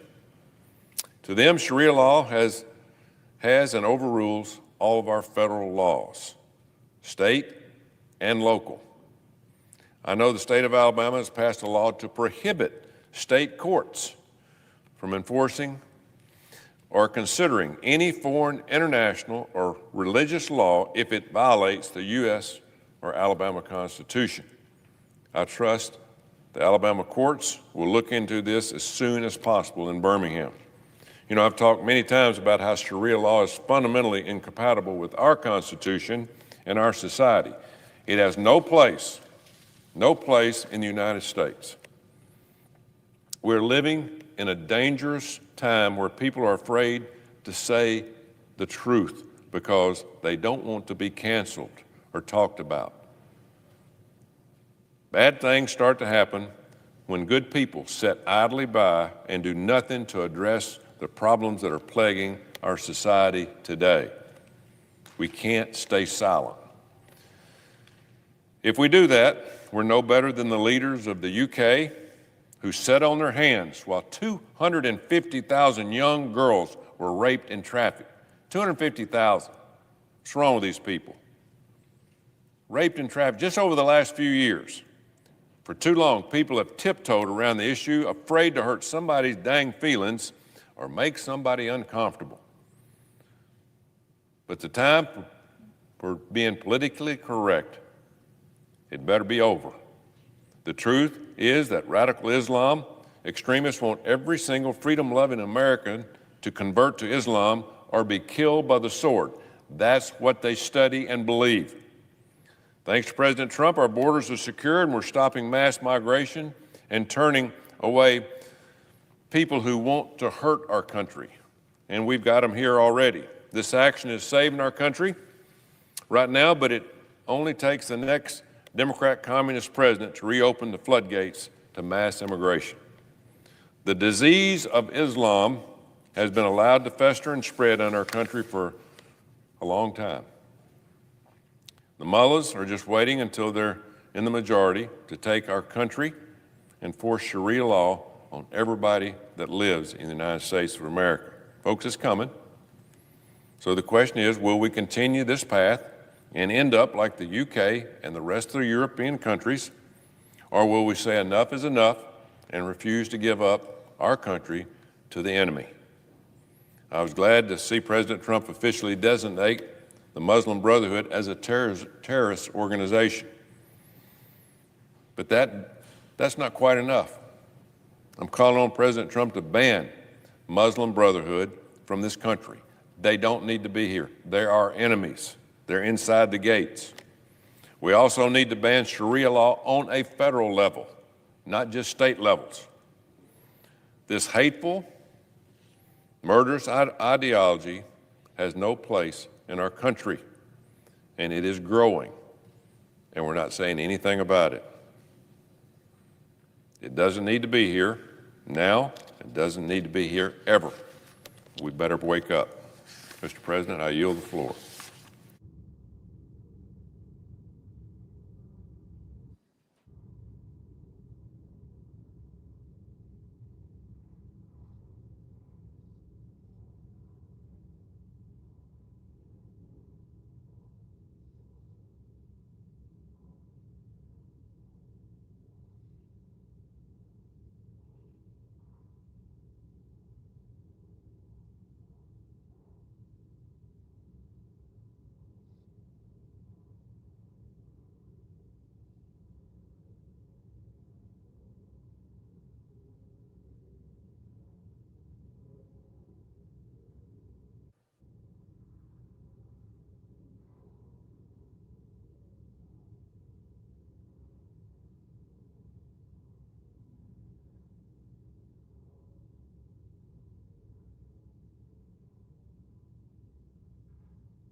chamber.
Mr. President, Senator from Arkansas. I ask unanimous consent that the Senate proceed to the consideration of the following nominations. Calendar number 767, with the exception of Rear Admiral 1H Matthew W. Lake. Calendar number 768, with the exception of Captain Andrew McVerden, and calendar number 769 through calendar 773. And all the nominations on the Secretary's desk in the Coast Guard, with the exception of Jesse M. Millard, PN 846, that the nominations be confirmed, the motions to reconsider be considered made and laid upon the table with no intervening action or debate, that no further motions be in order to any of the nominations, that the President be immediately notified of the Senate's actions, and the Senate then resume legislative session. To clarify, that is calendar 769 through calendar 773. Without objection. Yes, Mr. President. I generally need clarification. I ask unanimous consent that the Senate be in a period of morning business with senators permitted to speak therein for up to 10 minutes each. Without objection. Mr. President, I ask unanimous consent that the appointments at the desk appear separately in the record as if made by the chair. Without objection. I ask unanimous consent that the Senate Committee on Health, Education, Labor, and Pensions be discharged from further consideration of S. 2120 and the Senate proceed to its immediate consideration. The clerk will report. S. 2120, a bill to amend the Older Americans Act of 1965 to authorize appropriations for fiscal years 2026 through 2030 and for other purposes. Is there an objection to proceeding to the measure? I ask unanimous consent. Without exception, the committee is discharged, and the Senate will proceed. I ask unanimous consent that the bill be considered read a third time and passed, and that the motion to reconsider be considered made and laid upon the table. Without objection. Mr. President, I ask unanimous consent that the Committee on the Judiciary be discharged from further consideration, and the Senate now proceed to S.Res. 798. The clerk will report. Senate Resolution 798, designating June 2026 as the Great Outdoors Month. Is there an objection to proceeding to the measure? Without objection, the committee is discharged, and the Senate will proceed. I ask unanimous consent the resolution be agreed to, the preamble be agreed to, and that motions to reconsider be considered made and laid upon the table with no intervening action or debate. Without objection. Mr. President, I ask unanimous consent that the Committee on Agriculture, Nutrition, and Forestry be discharged from further consideration. The Senate now proceed to S.Res. 742. The clerk will report. Senate Resolution 742, commemorating the 70th anniversary of the United States Forest Service Institute of Pacific Islands Forestry. Is there an objection to proceeding to the measure? Without objection, the committee is discharged, and the Senate will proceed. I ask unanimous consent that the resolution be agreed to, the preamble be agreed to, and that the motions to reconsider be considered made and laid upon the table. Without objection. I ask unanimous consent the Senate proceed to the consideration of S.Res. 803, which is at the desk. The clerk will report. Senate Resolution 803, congratulating the 2025-2026 Carolina Hurricanes for winning the Stanley Cup. Is there an objection to proceeding to the measure? With no objection, the Senate will proceed. Mr. President, I ask unanimous consent the resolution be agreed to, the preamble be agreed to, and that the motions to reconsider be considered made and laid upon the table with no intervening action or debate. Without objection. Mr. President, I ask unanimous consent that when the Senate completes its business today, it stand adjourned until 10 a.m. on Wednesday, July the 15th, that following the prayer and the pledge, the Journal of Proceedings be approved to date, the morning hour be deemed expired, the time for the two leaders be reserved for their use later in the day, morning business be closed, and the Senate proceed to executive session and resume consideration of the Constituent's nomination. Further, notwithstanding Rule 22, the cloture motion ripen at 12 noon on the Kuntz nomination. If cloture is invoked, all post-cloture time be expired at 2 p.m. and the Senate vote on confirmation of the nomination at that time.